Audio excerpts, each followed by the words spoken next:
I've been section hiking the Appalachian Trail for about 9 years now, working my way through Georgia and into the Carolinas at a pace that suits my schedule and my knees, which aren't what they used to be after 20 years of construction work. I take a week off every February, which most hikers would tell you is a terrible time to be on the trail in the southern Appalachians. The weather is unpredictable, the temperatures can drop well below freezing at elevation, and the forest has that stripped-down winter quality, where everything is gray and brown and exposed in ways that the summer canopy usually hides. But I like February hiking for exactly those reasons. The trail is empty, the views are unobstructed, and there's a silence in the winter mountains that you don't get any other time of year, a quiet so complete that you can hear your own heartbeat if you stand still long enough. The section I was working on that particular February was in northern Georgia, near Blood Mountain, which is one of the more rugged stretches of the trail in that state. The terrain is steep, the trail is rocky, and the weather at elevation can turn dangerous quickly. But I'd hiked this area before in winter conditions, and I was prepared. Good boots, layered clothing, a pack with emergency gear, enough food and water for 3 days. I'd started from Neal's Gap on a Monday morning, planning to hike south for 2 days, and then loop back on a Forest Service road that would bring me back to my truck. The first day was uneventful. Clear skies, temperatures in the high 20s, the trail covered in a thin layer of snow that had fallen over the weekend, but that was already compacting under the February sun. I made good time, covering about 8 miles before setting up camp in a sheltered spot below the ridgeline where the wind couldn't reach me. I ate dinner, read for a while by headlamp, and slept well, waking only once around 3 a.m. to the sound of an owl calling somewhere in the hollow below my campsite. The second day started the same way, clear and cold, the trail climbing through bare hardwood forest toward a section of the ridge I hadn't explored before. I was following a slight detour from the main trail, a side path marked on my map as leading to a historical site, one of the many old homesteads and cabin ruins that dot the mountains along the AT. I developed a habit of visiting these sites when they were convenient to my route, photographing the remains, imagining the lives of the people who'd built them. Most of these structures were nothing more than foundation stones and chimney remnants, the wooden portions long since rotted or collapsed. But occasionally you'd find one that was more intact, walls still standing, roof beams still in place, the skeleton of a life that had been lived and abandoned in these remote mountains. The path to this particular site wound through a stand of old-growth hemlock, the trees massive and dark against the winter sky, their branches still holding green needles that created a canopy overhead even in February. The trail descended into a small hollow, the kind of sheltered depression in the mountainside where settlers would have built to escape the worst of the wind and the cold. And as I came through the hemlocks, I saw the chimney first, rising above the undergrowth, like a stone finger pointing at the gray sky. The cabin had burned. Not recently in geological terms, but the evidence of fire was everywhere. The foundation, a rectangle of stacked stone about 20 by 30 feet, was filled with charred debris, blackened timbers, and collapsed roofing and ash that had mixed with decades of fallen leaves and accumulated snow until it formed a compressed layer of destruction maybe 3 feet deep. The chimney stood alone, built from local fieldstone mortared together with clay, still solid and vertical despite whatever had destroyed the rest of the structure. It was a substantial chimney, the kind that served both as a heating source and a cooking facility, the fireplace opening at its base still visible, though partially filled with rubble.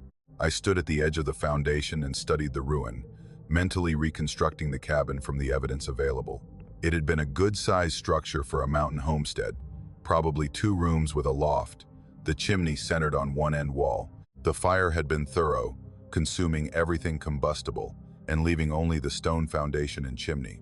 Based on the decomposition of the charred wood and the amount of organic material that had accumulated in the foundation, I estimated the fire had occurred decades ago, maybe 30 or 40 years, based on my experience with similar ruins. That's when I saw the red, a spot of bright, vivid red sitting on top of the chimney stones, maybe 8 feet off the ground, resting on the flat capstone that crowned the structure. In the gray and brown landscape of a February forest, that red was as visible as a signal flare, drawing my eye immediately and holding it with the intensity of something that absolutely did not belong in this environment. I walked closer, circling the foundation to reach the chimney, stepping carefully over the debris. The red object was a card, a Valentine's card, the old-fashioned kind with a lace border and a glossy finish, the kind you'd find in a vintage shop or an antique store. It was sitting upright on the capstone, leaning against a small piece of chimney stone, as if someone had placed it there carefully, positioned it so it would be visible from below, arranged it with intention and care. I'm 6 feet tall, and the capstone was about 8 feet up. I had to stretch to reach the card, standing on the foundation stones for extra height and extending my arm to its full length. My fingers closed on the card and I brought it down, turning it over in my hands, examining it with the curiosity of someone who's found something unexpected in a place where nothing unexpected should exist. The card was pristine. That was the first thing that struck me as wrong, and it struck me hard. This card was sitting on top of a stone chimney in the open air, in February, in the mountains of northern Georgia, where it had snowed within the past week. It should have been water-stained, wind-damaged, faded by sun exposure. But it looked like it had been purchased that morning, the lace edges crisp and white, the red paper vivid and unblemished, the glossy surface catching the winter light without a single mark of weathering or age. I opened it. Inside, in handwriting that was careful and deliberate, the kind of penmanship that people used to learn in school, and that you rarely see anymore, someone had written a message. The message was dated February 14th of the current year, which was 3 days before I found it. It read, "My dearest Elijah, another February, and I am still here, still yours, still waiting. The winters have been long without you, but I know you are warm now, and I will be warm soon too. All my love until I see you again. Your Clara." I read the message twice, standing in the ruins of the burned cabin, with the February wind moving through the hemlocks above me. The handwriting was beautiful, the sentiment tender, the kind of personal expression that felt intrusive to read, like opening someone else's mail, but the date confused me. This card had been placed here within the past 3 days, on Valentine's Day, on top of a chimney that required deliberate effort to reach, in a location that was miles from the nearest road, and that I'd seen no evidence of anyone visiting recently. The snow around the cabin showed no footprints except my own. The trail leading to the site showed no signs of recent use. Whoever had placed this card had either come and gone without leaving a trace, or had placed it before the last snowfall, and somehow the card had remained unaffected by the precipitation. I put the card in the chest pocket of my jacket and continued exploring the site, photographing the foundation, the chimney, the overall layout of the ruin.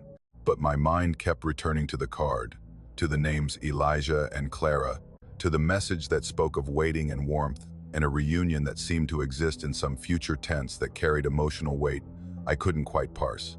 I hiked out that afternoon, reaching the Forest Service road by mid-afternoon and walking the 3 miles back to my truck.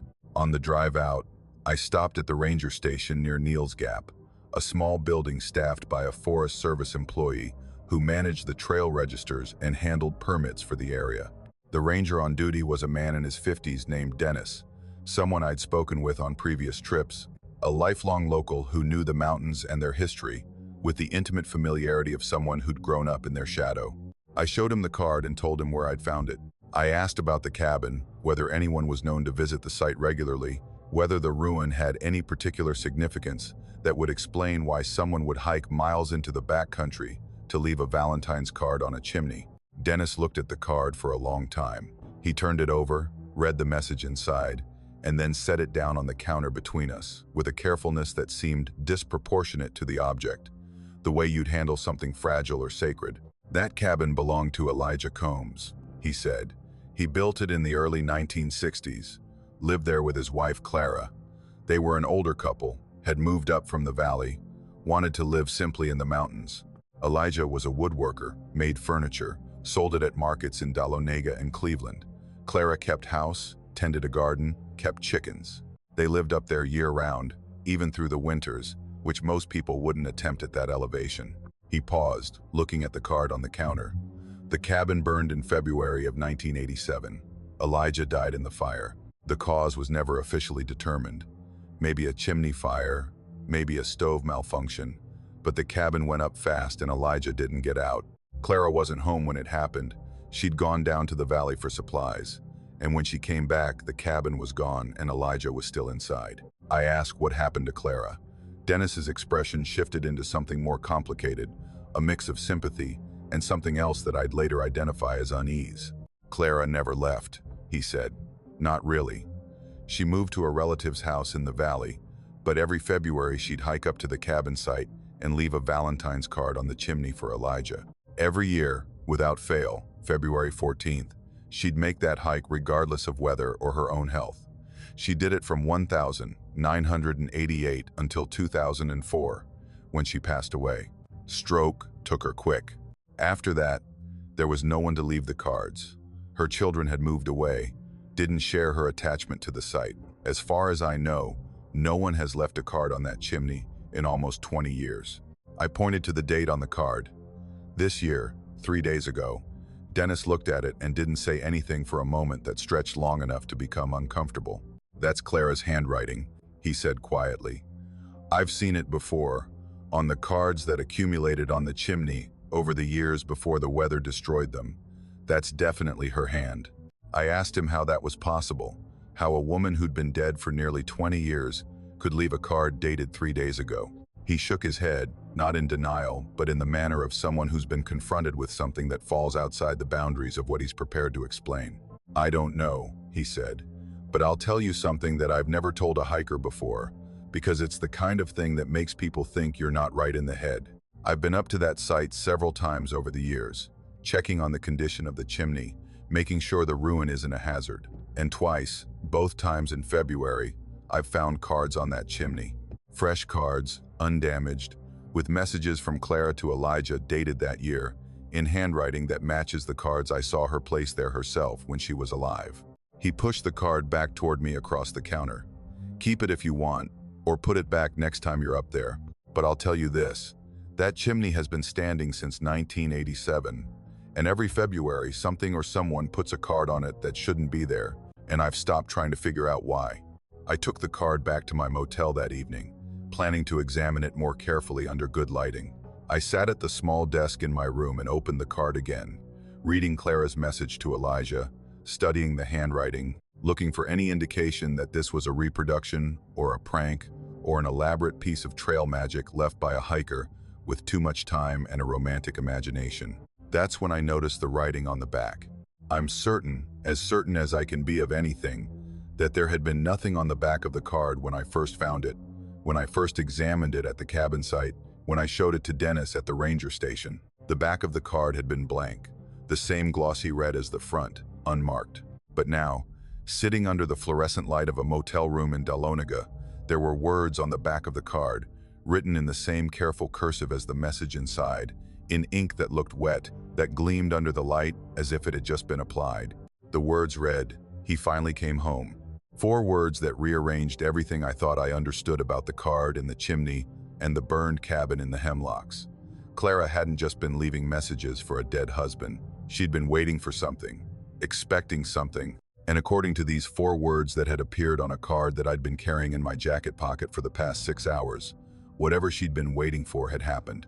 I put the card down on the desk and stared at it for a long time. The ink on the back was wet.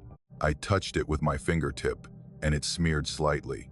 Fresh ink on glossy paper, applied within minutes. Applied while the card was in my possession, in my jacket, against my chest. I didn't sleep well that night. I lay in the motel bed thinking about Clara Combs hiking up to that burned chimney every February for 17 years, leaving cards for a husband whose remains had been pulled from the ashes in 1987, writing messages of love and patience and the promise that she would wait. I thought about the cards that Dennis had found in subsequent Februaries, placed by hands that shouldn't exist, carrying messages from a woman who died in 2004, but who apparently continued her annual pilgrimage in some form that left physical evidence on a chimney in the Georgia mountains. And I thought about those 4 words on the back of the card, appearing on paper that I was carrying, written in ink that was still wet when I found it. He finally came home. What did that mean? Had Elijah's spirit, or whatever persisted of him, returned to the chimney that marked where he died? Had the 2 of them found each other in whatever space exists beyond the one I inhabit? Or was the message meant for me, a notification from something I couldn't see to something I couldn't understand, that a process which had been ongoing for 37 years had finally reached its conclusion? I still have the card. It's in a drawer in my office at home, tucked inside a plastic bag to protect it. The ink on the back dried eventually, and the message is permanently fixed there now. 4 words in Clara's careful handwriting that weren't there when I found the card, and that appeared while it was in my possession. I've looked at it many times since that February, and each time I read those words I feel the same thing, a mixture of sorrow and wonder, and something that might be comfort if I could let myself fully accept what it implies. I went back to the cabin site the following February. I didn't plan to, had told myself I wouldn't, but when the second week of February came around, I found myself driving to Neal's Gap and hiking the trail to the Hemlock Hollow with a sense of purpose that felt borrowed, as if someone else's intention was guiding my steps. The chimney was still standing, the foundation still filled with its compressed layer of ruin and snow, but the chimney was bare. No card on the capstone, no bright red rectangle visible against the gray stone. I stood there in the February cold, looking up at the empty chimney, and I understood that the cards were done. Whatever Clara had been doing for all those years, whatever force or love or refusal to let go had driven her to leave those messages even after her own death, it was finished. Elijah had come home. The waiting was over. The chimney stood alone in the winter forest, just stone now, just the remnant of a house that had burned, and a life that had ended, and a love that had persisted beyond every boundary that should have contained it. I hiked out that afternoon and I've never been back. But every February, around Valentine's Day, I take that card out of its plastic bag and read it again. Clara's message to Elijah, written in handwriting that shouldn't exist, on paper that should have been destroyed by weather and time, carrying words of love from a woman who kept her promise to wait for as long as it took, even if what it took was longer than a human life, even if the waiting had to continue from a place beyond the one where promises are usually kept. The 4 words on the back remain clear and sharp, the ink dark against the glossy red paper. He finally came home. I don't know where home is in the context of a burned cabin and a stone chimney and 2 people who died decades apart. But Clara knew, and Elijah knew, and somewhere in the hemlocks above Blood Mountain, in a hollow where a cabin stood and burned and left behind a chimney that served for 37 years as a mailbox between the living and the dead, the message was finally delivered, and the waiting finally ended, and the February silence of the Appalachian Mountains closed over the spot where love outlasted everything that should have ended it. My wife Rachel and I have a tradition of going somewhere quiet for our anniversary, which falls on February 12th. We've been married for 14 years, and in that time we've celebrated in a lot of different ways. But the trips we both remember best are the ones where we found real isolation, real quiet, a place where it was just the 2 of us and whatever the landscape offered. We'd done beach cottages in the Outer Banks, lakeside cabins in upstate New York, a farmhouse in Vermont during mud season that was more charming in concept than in practice. But we'd never done the Smoky Mountains in winter, and when Rachel found a listing for a cabin outside Gatlinburg that promised mountain views and privacy and a hot tub on the deck, we booked it for the week of our anniversary without much deliberation. The cabin was about 20 minutes outside Gatlinburg proper, up a winding road that climbed into the mountains above the tourist strip. The further we drove from town, the quieter everything got, the neon and traffic of the main drag giving way to bare forest and occasional driveways disappearing into the trees.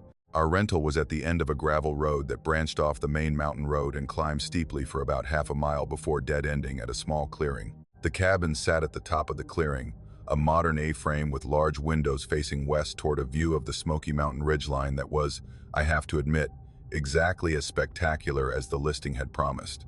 Behind the cabin, the mountain continued upward at a steep angle, covered in dense hardwood forest that was bare and skeletal in February. The trunks of oaks and maples and hickories standing gray against the winter sky like the bones of the landscape exposed by the season.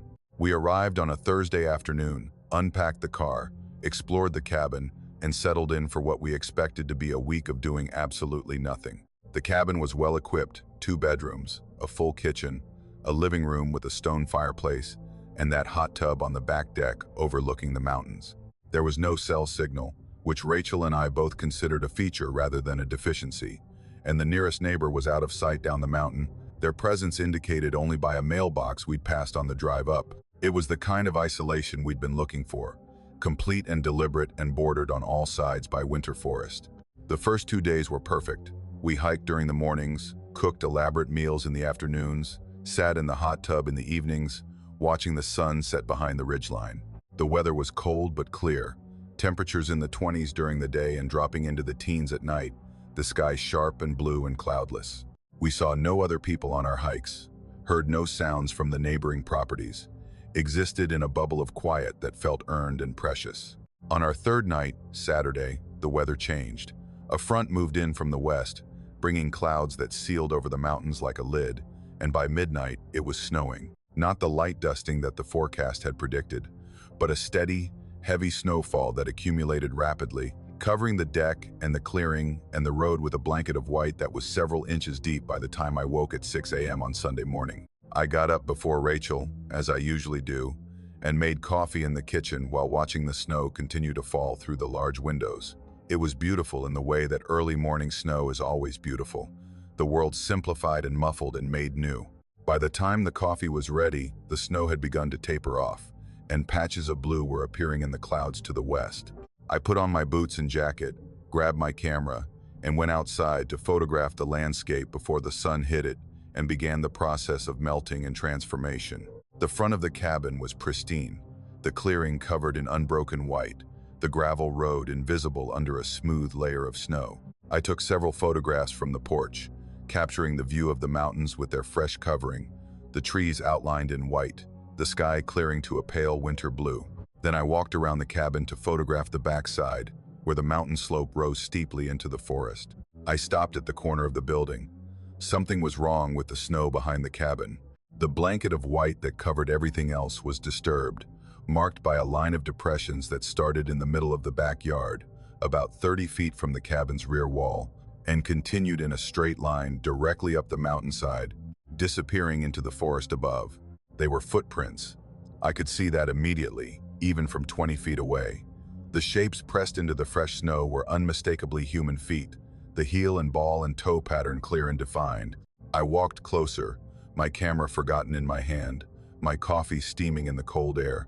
The footprints were barefoot, no boot tread, no shoe sole, just the naked impression of human feet in snow that was at least 4 inches deep, in temperatures that had been in the low teens all night.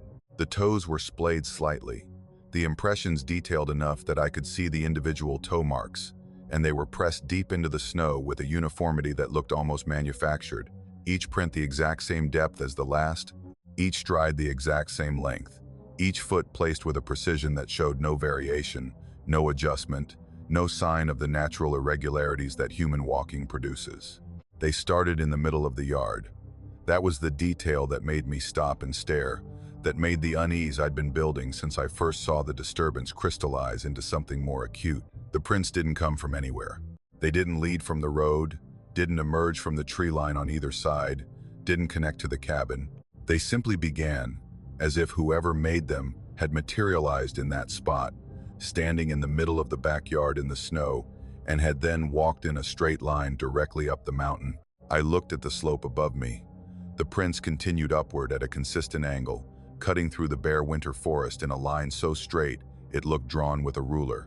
The mountainside behind the cabin was steep, probably 40 degrees or more, the kind of grade that would have you grabbing trees and rocks to pull yourself up even in dry conditions.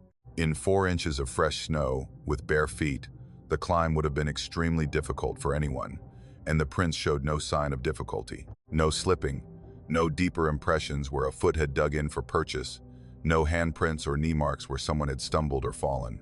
Just that metronomic line of even, measured footprints walking straight up a mountainside that I would have hesitated to climb with hiking boots and trekking poles. I followed them. I didn't make a conscious decision to follow them, just found myself walking up the slope in the track of the prints, my boots slipping on the snow-covered leaves, my free hand grabbing at saplings for balance, while the prints beside me continued upward with their impossible evenness. I climbed about 200 yards, breathing hard, sweating under my jacket despite the cold, before the terrain became steep enough that continuing without proper equipment felt unsafe. I stopped and looked upward. The prints continued, the same straight line, the same steady stride. Climbing toward the ridgeline above that was maybe another quarter-mile up. I looked back down toward the cabin, now small below me, the clearing and the road visible through the bare trees. Rachel was on the back deck in her bathrobe, holding her coffee, looking up at me with an expression I couldn't read at that distance. I waved to her and started back down, sliding more than walking on the steep snow-covered slope, reaching the yard breathing hard and covered in a film of sweat that the cold air immediately began to chill. Rachel asked me what I'd been doing. I showed her the footprints, walking her to the spot where they started in the middle of the yard, pointing up the slope to where they disappeared into the forest above. She looked at them for a long time, her face going through the same sequence of confusion and unease that mine had. "They're barefoot," she said, not a question. I nodded. She crouched down and examined one of the prints more closely, then stood and looked at the starting point, the place where the prints simply began with no approach tracks, no origin point, just a first step pressed into the snow in the middle of an empty yard. "Who would walk barefoot up a mountain in February?" she asked. I didn't have an answer. I called the property management company from the cabin's landline and reached a man named Glenn who identified himself as the local property manager responsible for the cabin and several other rentals in the area. I described what I'd found: the barefoot prints, the straight line up the mountain, the lack of an origin point. I asked if there had been any reports of trespassers or unusual activity in the area. Glenn was quiet for several seconds after I finished. Not the quiet of someone thinking, but the quiet of someone deciding how much to say. When he spoke, his voice had the measured quality of someone choosing words with care. "I'll come up and take a look," he said. "Give me about 40 minutes. He arrived in a truck that had seen better decades. A lean man in his 60s with the sun-damaged skin, an unhurried manner of someone who'd spent his life working outdoors in these mountains. He walked around the back of the cabin without greeting us first, going directly to the footprints, crouching down to examine them the way Rachel had, then standing and looking up the slope with an expression that I now recognized as recognition rather than surprise. "Same as every year," he said, more to himself than to us. I asked him what he meant. He looked at me, seemed to make a calculation about what to share, and then spoke with the flat delivery of someone reporting facts they'd long since stopped trying to interpret. "I've been managing this property for 13 years. Every February, after the first real snowfall, I find these prints. Same starting point, same direction, same bare feet, same straight line up the mountain. I've seen them 11 times now, counting this morning. Some years there's no February snow and the prints don't appear. But every year it snows in February, they're here." I asked if he'd followed them to the top. He nodded slowly. "Once. In my second year managing the property, before I knew better, I followed them all the way to the ridgeline, about a half-mile uphill from here. The prints go to the edge of a cliff up there, a rock outcropping that drops off maybe 150 feet into a hollow below. The prints walk right to the edge and stop. Last print is right at the lip of the drop." He paused. Rachel and I were both watching him, neither of us speaking. "I looked over the edge," he continued. "Nothing below, no body, no marks in the snow at the bottom, no sign that anyone went over, and no return tracks anywhere on the mountain. The prints walk to the edge of that cliff and just end, as if whoever was walking stepped off into the air and ceased to exist." I asked the obvious question, whether he had any idea who was making the prints. Glenn looked back at the starting point in the yard, at that first bare footprint pressed into the snow where no tracks led to it. "In February of 2012, he said, a hiker was found dead in this yard. Young man, early 30s, hiking alone in the mountains. He got caught in a cold snap, temperatures dropped faster than the forecast predicted, and he developed hypothermia. He made it this far down the mountain before he collapsed. The cabin was vacant that week, nobody here to help him. He was found the next morning by a delivery driver who happened to come up the road. He was lying in the snow right about where those prints start, dead for several hours by the time they found him. He pointed at the first footprint, the one that appeared from nowhere in the middle of the yard. Right there, that's where they found him. Face down in the snow, bare feet. He'd taken his boots off, which is something hypothermia victims do in the final stages. They feel burning hot. They start removing clothing. His boots were found about 200 yards up the mountain, on the trail he'd been following down. He'd been trying to reach the road, trying to get to safety, and he'd gotten this far before he couldn't go any further." Rachel put her hand on my arm, the same tight grip she uses when something genuinely frightens her. "The prints walk uphill," she said, "away from the road, back toward where he came from." Glenn nodded. "Every February, after the first snow, the prints start where he died, walk up the mountain in a straight line, and end at the cliff on the ridgeline. I don't know why. I don't know what it means. I don't know if it's him walking backward along the route that killed him, or if it's something else that I'm not equipped to understand. I just know that it happens, that it's happened every year since he died, and that I've stopped following the prints to the top because standing at that cliff edge, looking at the last footprint and the empty air beyond it, is something I don't need to experience more than once. He left after that, telling us to call if we needed anything, driving back down the mountain road with the unhurried pace of a man who'd made peace with something by refusing to engage with it further. Rachel and I went inside and sat at the kitchen table and didn't speak for a long time, listening to the silence of the cabin and the occasional soft sound of snow sliding off the roof. We stayed for the rest of the week. We'd paid for it, and neither of us wanted to be the one to suggest leaving early, to admit that bare footprints in the snow had shaken us enough to abandon our anniversary trip. But we didn't use the hot tub on the back deck anymore. We didn't walk behind the cabin. We kept the curtains closed on the windows facing the mountain slope, and when I woke early to make coffee, I didn't go outside to photograph the landscape. The prints were there every morning. I checked, pulling the curtain back just enough to look, and every morning a new set of barefoot prints walked from that same spot in the yard directly up the mountain in a straight line that never deviated. The previous day's prints would still be there, partially filled with fresh snow or compacted by the sun, and the new prints would be beside them, a parallel line, the same stride, the same depth, the same mechanical precision. By the end of our stay, there were 5 sets of prints walking up that mountainside, 5 parallel lines of barefoot impressions in the February snow, all starting from the same spot, all heading in the same direction, all ending, according to Glenn, at the edge of a cliff where the mountain dropped away and the footprints stopped and nothing lay below except empty air and the silence of a hollow that had never given back what it took. We drove home on a Friday. As we pulled out of the clearing and started down the mountain road, I looked in the rearview mirror at the cabin, at the white slope rising behind it, at the lines of footprints climbing into the bare forest. And I thought about a young man alone in these mountains in February, his body failing him as the cold closed in, removing his boots because the hypothermia had convinced him he was burning, walking barefoot through the snow trying to reach the road, reaching the yard behind the cabin and collapsing in the spot where his body would lie alone through the night until a stranger found him in the morning. I thought about what it means to die so close to safety, to collapse within sight of a cabin that was empty, a road that was just beyond reach, a world that continued functioning just a few hundred yards from the spot where your life ended in the cold and the snow. And I thought about the prince that walked uphill every February, retracing the path he'd come down, walking back toward the mountain that had killed him with a steadiness and precision that his dying body could never have achieved, as if whatever energy remained was trying to undo the descent, to reverse the journey, to walk back to the place where things went wrong and choose differently. Rachel has asked me twice if I want to go back to that cabin for our anniversary.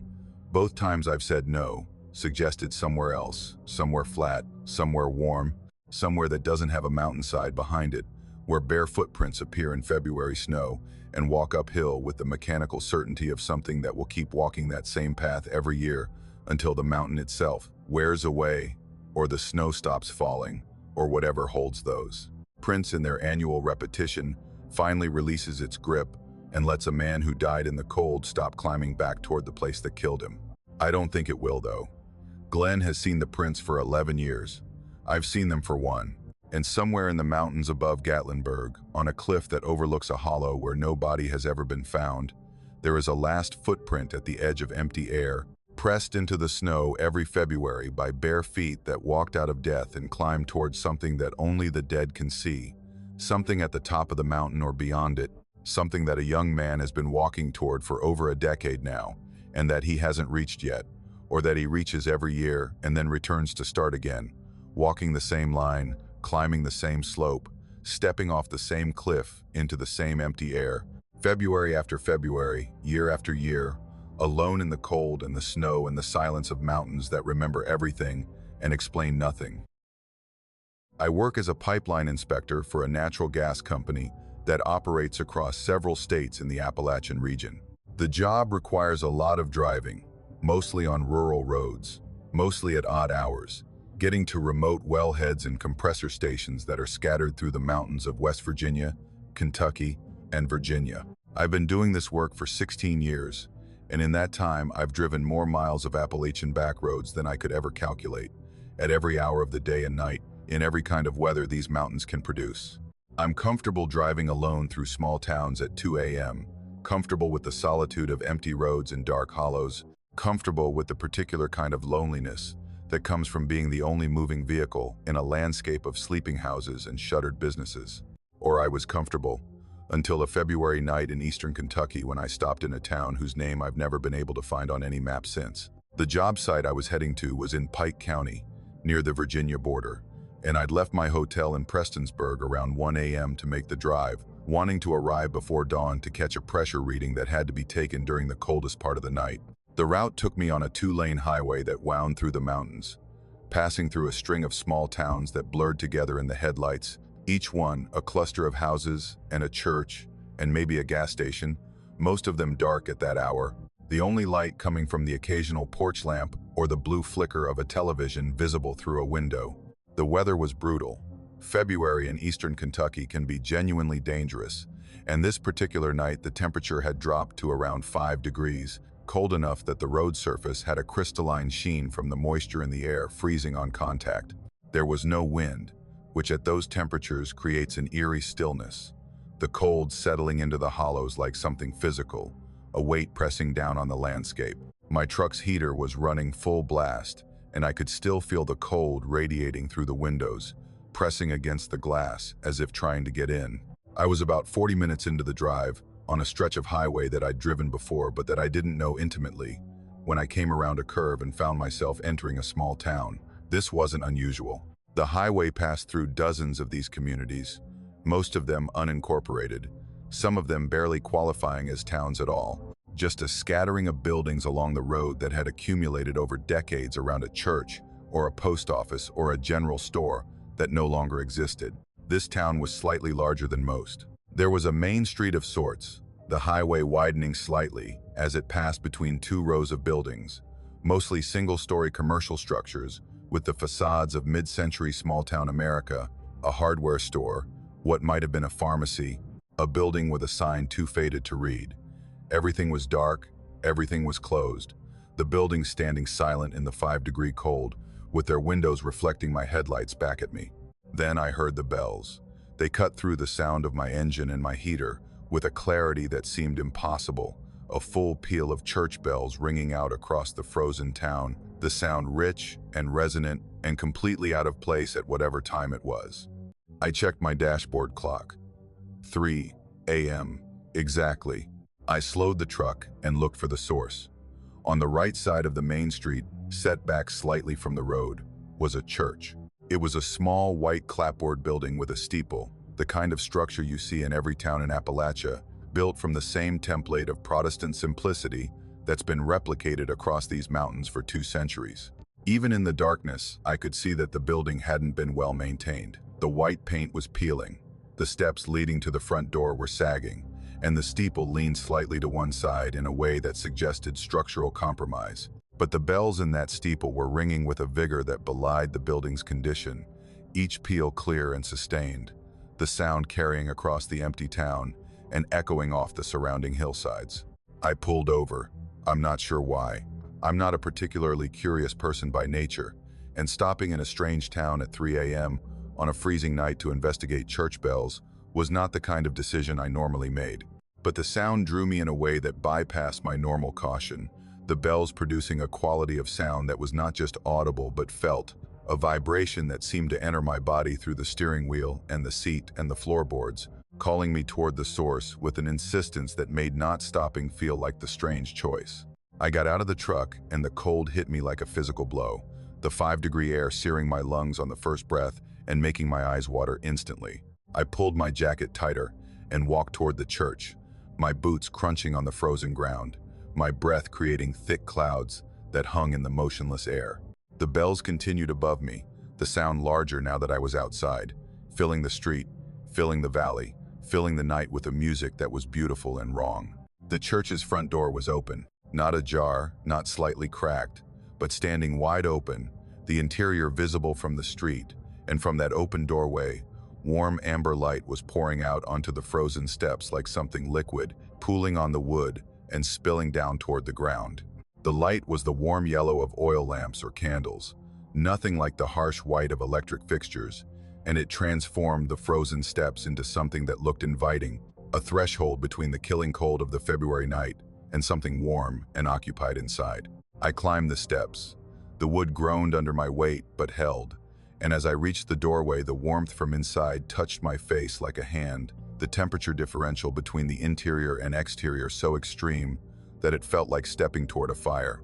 I stopped in the doorway and looked inside, and what I saw made me grab the door frame to steady myself because my legs went weak with a confusion so profound it felt like vertigo. The church was full. Every pew was occupied, dozens of people sitting in rows that filled the small sanctuary from front to back. They were sitting in silence, upright, facing forward, all of them dressed in heavy winter clothing that looked like it belonged to another era. The men wore dark wool coats and felt hats. The women wore heavy dresses with shawls and scarves, some of them with hats pinned to their hair. The clothing was thick and practical, the kind of garments made for genuine cold weather before synthetic materials existed, and it all had the visual quality of the 1940s or 1950s, an era I recognize from photographs of my grandparents' generation. They were completely motionless, not the relative stillness of people sitting quietly, but the absolute stillness of objects, of things that don't move because they have no mechanism for movement. No heads turning, no hands adjusting a sleeve, no shifting of weight on the hard wooden pews, no rise and fall of breathing that I could detect. They sat in their rows like mannequins dressed in period clothing, facing the front of the church where a simple pulpit stood empty and a wooden cross hung on the wall. The amber light came from oil lamps mounted on the walls, maybe a dozen of them, their flames burning steadily behind glass chimneys, casting the kind of warm, shadow-rich illumination that electric light can never replicate. The light made everything look soft and golden, the wooden pews glowing, the faces of the congregation rendered in tones of honey and amber that should have looked warm and inviting, but that instead looked preserved, as if the light was part of whatever process kept these people motionless in their pews at 3 a.m. on a freezing February night. I stood in the doorway for what felt like a very long time, maybe 2 minutes, waiting for something to happen, for someone to turn around, for a preacher to walk to the pulpit, for the congregation to begin singing or praying or doing any of the things that people in a church are supposed to do, but nothing happened. The bells continued ringing above us, the vibration passing through the wooden structure in waves that I could feel in the soles of my boots, and the people sat in their pews in their ancient clothing and their impossible stillness, and I stood in the doorway watching them, unable to enter, unable to leave, caught in the amber light and the bell song and the warmth that poured over me while the February cold pressed against my back. Then they moved, all of them, simultaneously, with a synchronization so perfect it looked choreographed, practiced, rehearsed across decades of repetition. Every head in the congregation turned to look at me. Not quickly, not with the startled motion of people surprised by a visitor, but slowly, deliberately, the movement taking maybe 3 full seconds, every head rotating on every neck at exactly the same speed, every face turning toward the doorway where I stood, every pair of eyes finding me at exactly the same moment. Their faces were calm. That was the word that came to me then, and that's the word I still use when I think about it, though it doesn't fully capture what I saw. They were calm the way a lake is calm, the way a stone is calm, a stillness that suggests not peace but absence, the lack of anything that would produce disturbance. Their expressions held no surprise at my presence, no curiosity, no welcome, no hostility.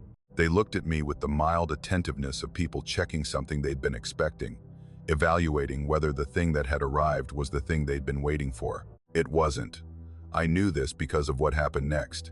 Something in their collective gaze assessed me and found me wanting, found me to be the wrong person, the wrong arrival, and the assessment was communicated not through any change in expression but through the simple, devastating act of dismissal. Every head turned back to face forward. The same speed, the same synchronization, every face rotating away from me in unison, returning to their original forward-facing position, as if I had been reviewed and rejected, and was no longer relevant to whatever purpose held them in these pews at this hour. The lights went out, not gradually, not with the flicker of oil lamps being extinguished one by one, but instantly, all at once, as if the light itself had been switched off at its source. The warmth vanished with the light, the amber glow replaced by cold darkness so complete that I couldn't see my hand in front of my face. The bell stopped in the same instant, the last peal cut off mid-ring, the silence that replaced it so abrupt and total that my ears rang with the phantom sound. I stumbled backward off the steps, my boots slipping on the frozen wood, my hands reaching behind me for anything solid. I caught myself on the railing and stood in the dark outside the church, breathing in gasps that crystallized in the 5-degree air, my heart hammering hard enough that I could hear it. I pulled out my phone and turned on the flashlight, directing the beam through the open doorway into the church interior. The pews were empty, not just unoccupied but bare, the wood surfaces covered in a layer of dust that was uniform and undisturbed, the kind of accumulation that takes years to build up in a closed space. The oil lamps on the walls were dark, their chimneys clouded with grime, their reservoirs visibly empty. The floor was covered in dust and debris, the detritus of a building that had been abandoned for a long time. Old hymnals scattered and swollen with moisture, leaves that had blown through gaps in the walls, the droppings of birds or bats that had made the rafters their home. There was no warmth inside. The air that drifted out through the doorway was as cold as the air outside, carrying the musty smell of long neglect, the opposite of the warm amber invitation that had poured from this same doorway minutes earlier. I swept the flashlight beam across every corner of the interior, looking for any evidence of what I'd seen, any trace of the congregation, any lingering warmth, any smell of oil lamp fuel. There was nothing. The church was empty, and had been empty for what looked like years. I walked back to my truck on legs that felt like they belonged to someone else. I sat in the cab with the engine running and the heater on and my hands shaking against the steering wheel.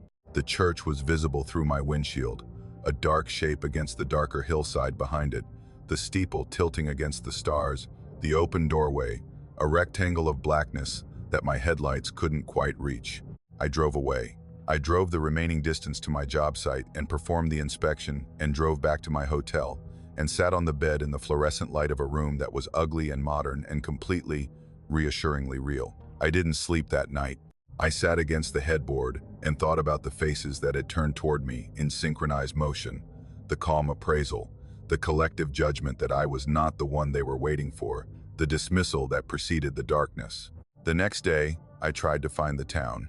I drove the same highway, followed the same route, looked for the main street with its faded commercial buildings and the white clapboard church with its tilted steeple. I drove the entire stretch between Prestonsburg and the Pike County line twice, slowly, watching both sides of the road, looking for any community that matched what I'd driven through at 3 a.m. I couldn't find it. The highway passed through several small towns, but none of them had the configuration I remembered.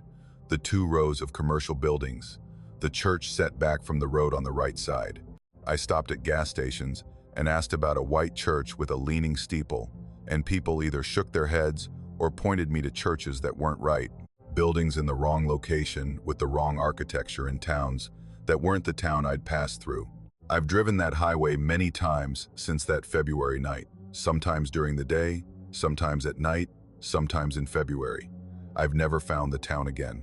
It exists, if it exists at all, in some fold of the road that only opens at certain hours, under certain conditions, when the temperature drops below something and the night reaches a certain depth and the bells decide to ring for an audience that hasn't arrived yet. I think about them, sitting in their pews, waiting. I think about the synchronized turn of their heads, the calm assessment, the verdict that I was not the person they expected. Who are they waiting for? A preacher who never arrived for a service scheduled decades ago? A member of the congregation who was supposed to be there and wasn't? Someone whose absence created a vigil that outlasted the lives of everyone keeping it, a waiting that transcended death and building decay, and the passage of years, persisting in the amber light of oil lamps that no longer held oil, in a church that had been abandoned by the living, but not by whatever continued to gather there at 3 a.m. on frozen February nights? I don't know. I'll never know, because I wasn't the right person, and the congregation made that clear with a look and a turning away that felt final, a door closing in the form of every face returning to face forward, every pair of eyes releasing me from a scrutiny that had found me insufficient. They're still waiting. I believe that completely, with a certainty that has nothing to do with evidence and everything to do with what I felt standing in that doorway in the amber light, the sense that I was witnessing something that had been happening for decades and would continue for decades more. A congregation that gathered in the frozen dark to wait for someone who was coming, who had to be coming, because they wouldn't still be there if they'd given up, and they were clearly, undeniably, there. The bells rang at 3 a.m. on a February night in eastern Kentucky, and a church full of people from another time looked at me and decided I wasn't who they were waiting for.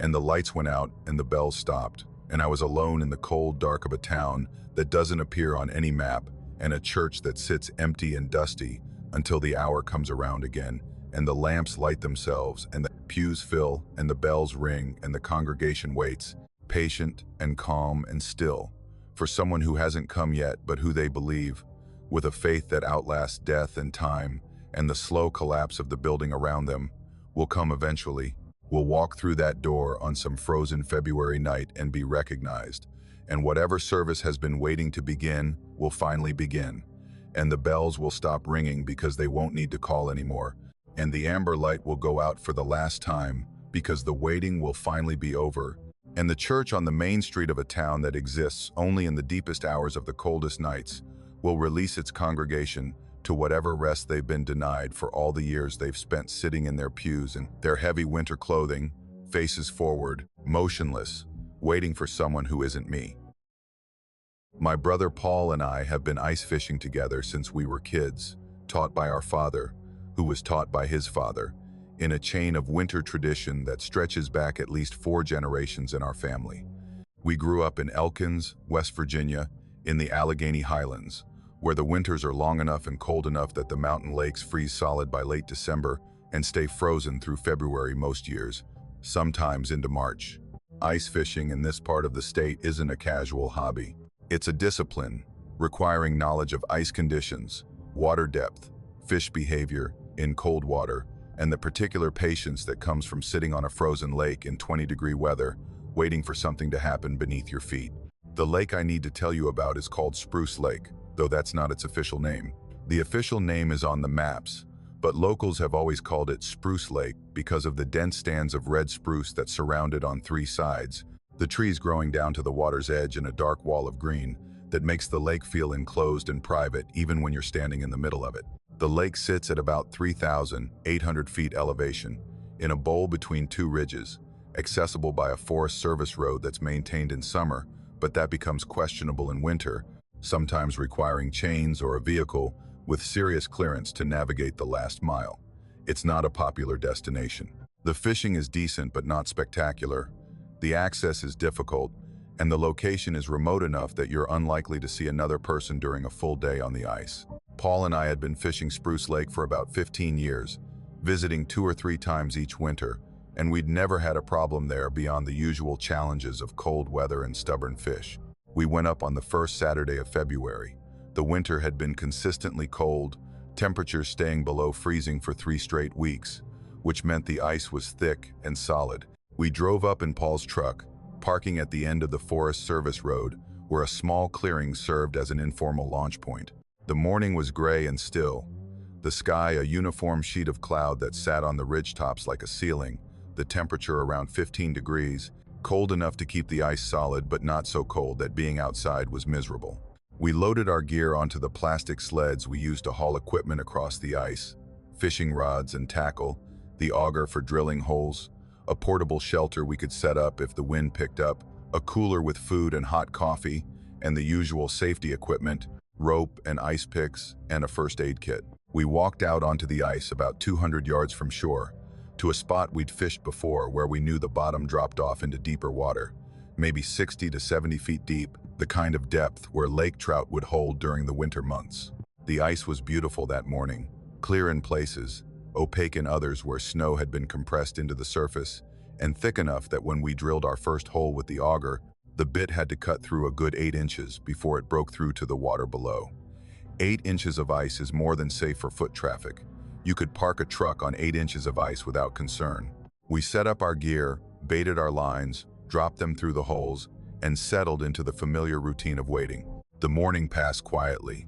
We caught a couple of small perch that we released, drank coffee from the thermos, talked about the things brothers talk about when they're sitting on a frozen lake, with nothing demanding their attention. Family news, work complaints, memories from childhood that we'd told each other 100 times, but that never lost their comfort through repetition. The gray sky held steady, no wind, no snow, the world reduced to the white surface of the lake and the dark wall of spruce trees on the shore, and the silence that winter imposes on mountain landscapes. It was around noon when I first heard it. We'd been sitting for about 3 hours, our conversation having faded into comfortable silence, both of us watching our rod tips for any sign of activity below. The sound was so faint initially that I thought I was imagining it, the way you sometimes construct patterns from random noise when you've been sitting in quiet for too long. It was a murmur, a continuous low-frequency sound that seemed to come from beneath us, from the ice or the water below it, a sound that had the rhythm and cadence of speech without being clearly identifiable as such. I tilted my head, trying to localize the sound, and it resolved slightly. It was a voice. Muffled, distant, filtered through 8 inches of ice and whatever depth of water separated us from the source, but unmistakably a voice. Someone was speaking beneath the frozen surface of Spruce Lake, delivering what sounded like a sustained monologue, the words indistinguishable but the rhythm clear, the rise and fall of sentences, the occasional emphasis that marks important points in a narrative, the measured pacing of someone who is telling a story or delivering a message and who is in no hurry to finish. I looked at Paul. He was sitting very still, his head slightly tilted, his eyes focused on the ice between his feet. He'd heard it too. "You hear that?" I asked, keeping my voice low, though I couldn't have explained why whispering felt necessary.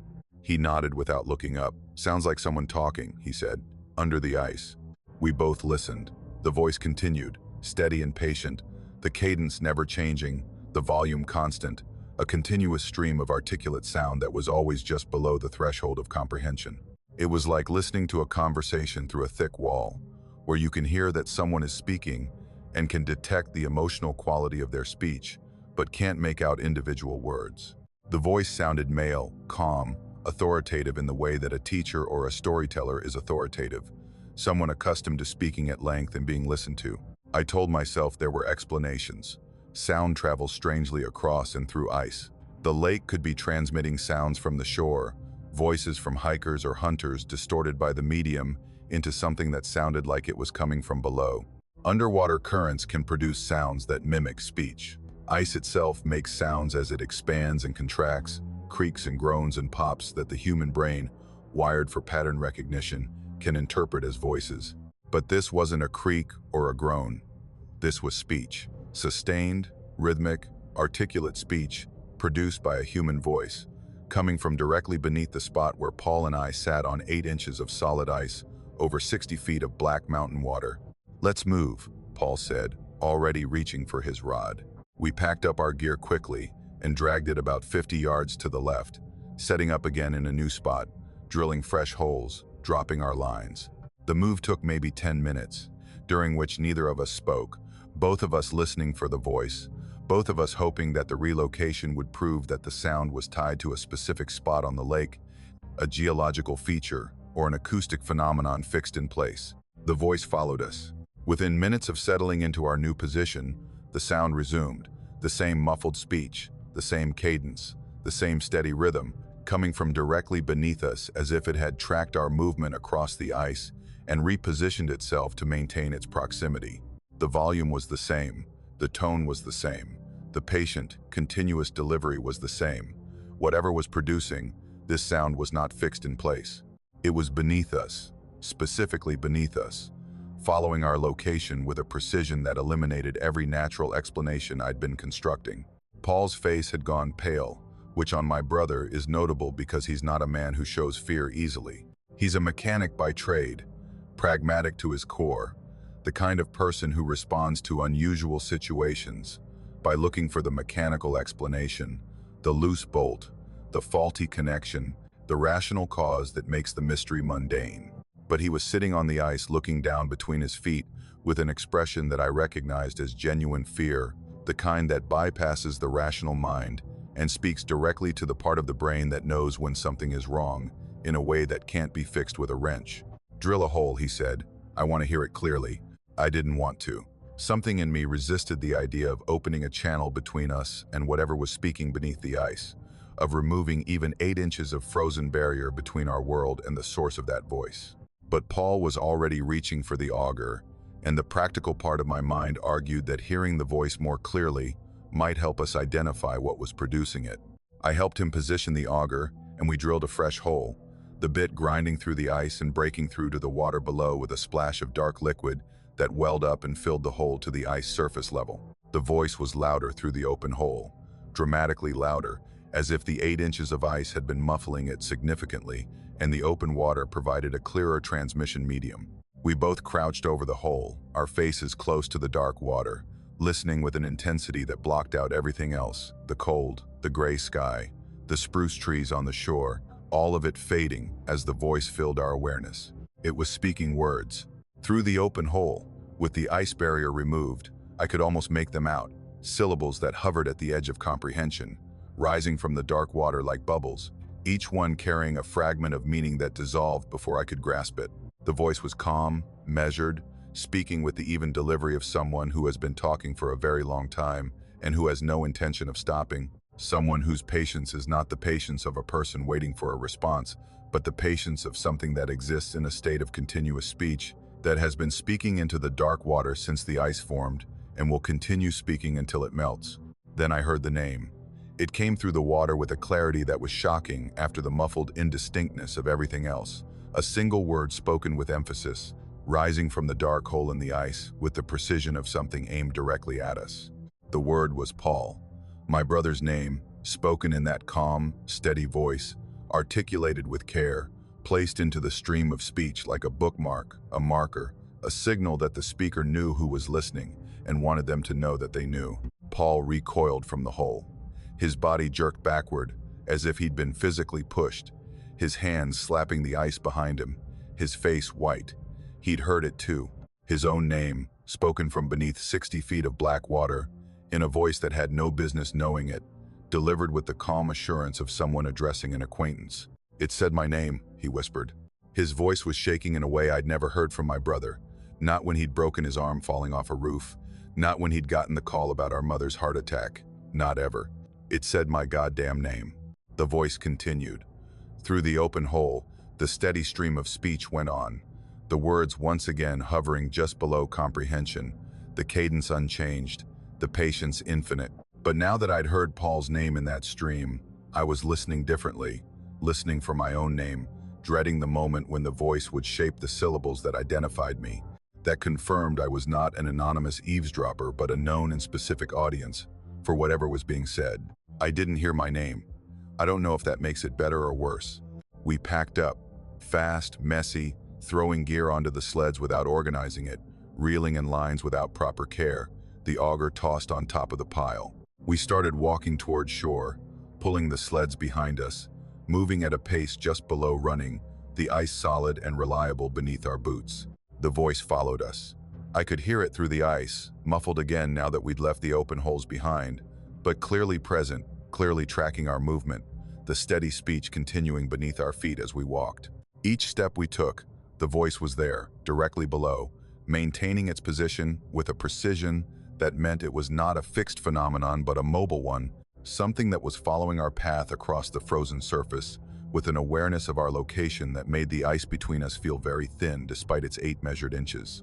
We reached the shore and stepped off the ice onto frozen ground, and the voice stopped. Not gradually, not fading with distance, but stopping, ceasing in mid-syllable, cut off as cleanly as if someone had turned off a recording. The silence that followed was enormous.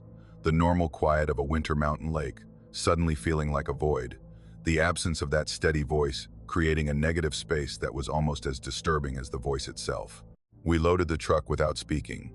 We drove down the Forest Service road without speaking. We reached the highway and drove 10 miles toward Elkins without speaking. Then Paul pulled the truck onto the shoulder and put it in park, and sat with his hands on the wheel, staring through the windshield at the empty road. "It knew my name," he said.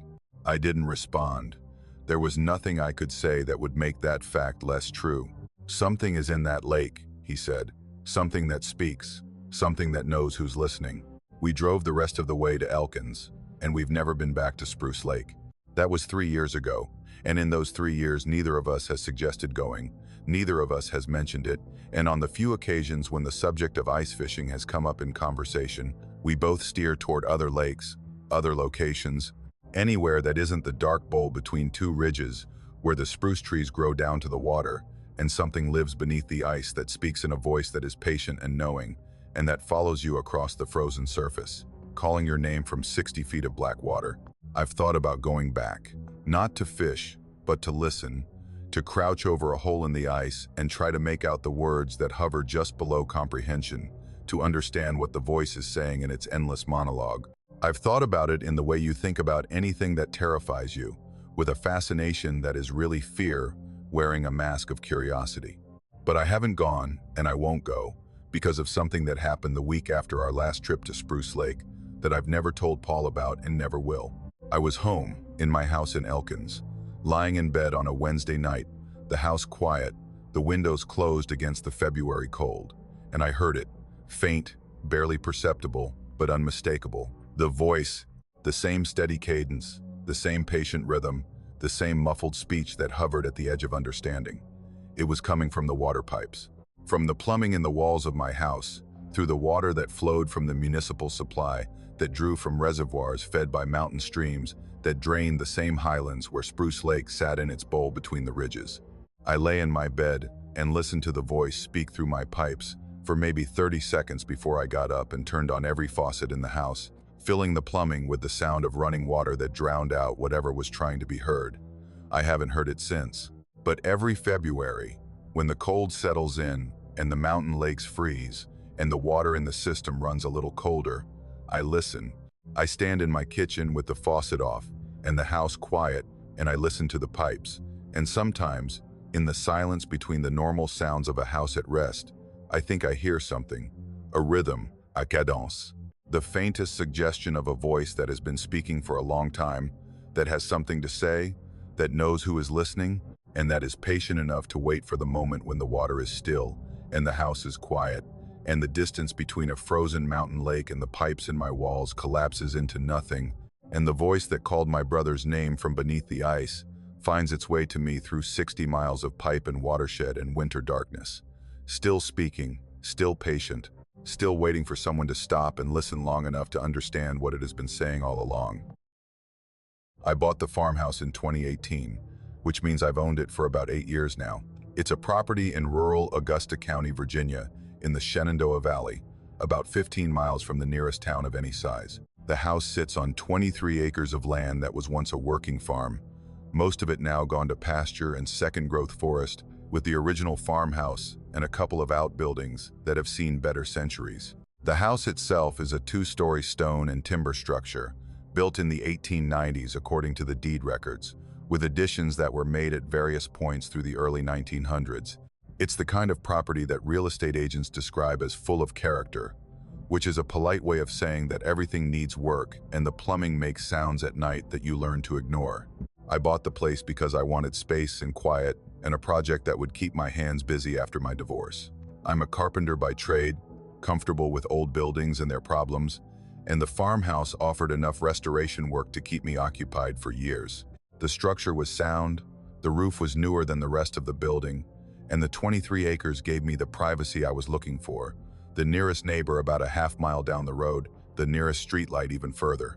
I moved in during the fall, spent the winter learning the house's quirks and rhythms, and settled into a routine of working on the restoration during the day and sitting on the porch in the evenings, watching the sun set behind the Blue Ridge. The property had the usual infrastructure of a historic Virginia farmhouse. There was a stone spring house about 50 yards from the main building, a collapsed barn foundation, the remains of a fence line that had once bordered a kitchen garden, and various depressions and mounds in the yard that suggested buried structures, root cellars, or cisterns or outbuildings that had collapsed and been covered by a century of soil accumulation. I planned to investigate all of these eventually, mapping the property's historical footprint as part of the restoration, but in the first couple of years I focused on the house itself and let the outbuildings and buried structures wait. The February thaw happened in my 6th year on the property, 2024. The winter had been cold, the ground frozen hard since December, the kind of sustained freeze that penetrates deep into the Virginia clay, and locks everything in place until spring. But in mid-February, an unseasonable warm front pushed through the valley, bringing temperatures into the 50s for almost a week. The sudden warmth did what sudden warmth always does to frozen ground. It thawed the surface while the deeper layers remained frozen, creating a phenomenon called frost heave, where the expanding and contracting soil can shift stones and structures and sometimes push things to the surface that have been buried for decades. I noticed the disturbance on a Thursday morning, walking through the backyard on my way to the woodpile, about 40 feet behind the house. In an area that had always been unremarkable flat ground covered in grass, the soil had shifted. A section of earth, maybe 6 feet across, had risen and cracked, and through the cracks I could see stone. Not random field stone pushed up by the frost, but fitted stone, flat pieces laid together in a pattern that was clearly man-made, the top of a structure that the frost heave had partially exposed after what might have been a century of burial. I spent the morning carefully excavating the area, removing soil by hand to avoid damaging whatever was beneath. As I cleared the dirt away, the structure revealed itself. It was the top of an underground chamber, built from flat stones fitted together without mortar in the dry stack technique that was common in Virginia construction from the 1800s. The stones formed a rough vault, an arched roof over what was clearly a room below, and the vault had partially collapsed on one side, creating an opening about 2 feet wide where the stones had fallen inward. I assumed it was a root cellar. Every farmhouse of this era had one, usually built into a hillside or dug into the ground near the kitchen for storing vegetables and preserves through the winter. The location was consistent with that purpose, close to the house, accessible from the back door. I widened the opening carefully, removing loose stones and clearing debris until I had a gap large enough to look through. I aimed my flashlight into the darkness below and saw a floor about 6 feet down, stone paved, covered in a layer of dirt and debris that had sifted through the collapsed section over the years. The chamber appeared to be roughly 10 by 12 feet, stone walls, stone floor, the arched stone ceiling that I'd been excavating from above. It was larger than a typical root cellar, and as I swept the flashlight beam around the interior, I began to see details that didn't match the root cellar theory. I lowered myself through the opening, dropping the 6 feet to the floor, my boots landing on stone with a sound that echoed in the enclosed space. The air was cold and still, carrying the mineral smell of old stone and damp earth, and my flashlight beam cut through darkness that had been undisturbed for what felt like a very long time. The chamber was exactly the dimensions I'd estimated from above, the walls smooth where the stones had been carefully fitted, the ceiling arched in a way that was more sophisticated than what you'd normally see in an agricultural storage structure. There was furniture. A wooden chair sat against one wall, handmade from what looked like oak, simple in design but well constructed, the wood dark with age but still solid. Beside it was a small table, also handmade, about 2 feet square, its surface scarred with marks that suggested heavy use over a long period. Against the opposite wall, on the floor, was a straw mattress, compressed and deteriorated but still recognizable as a sleeping surface, the straw dark and brittle with age.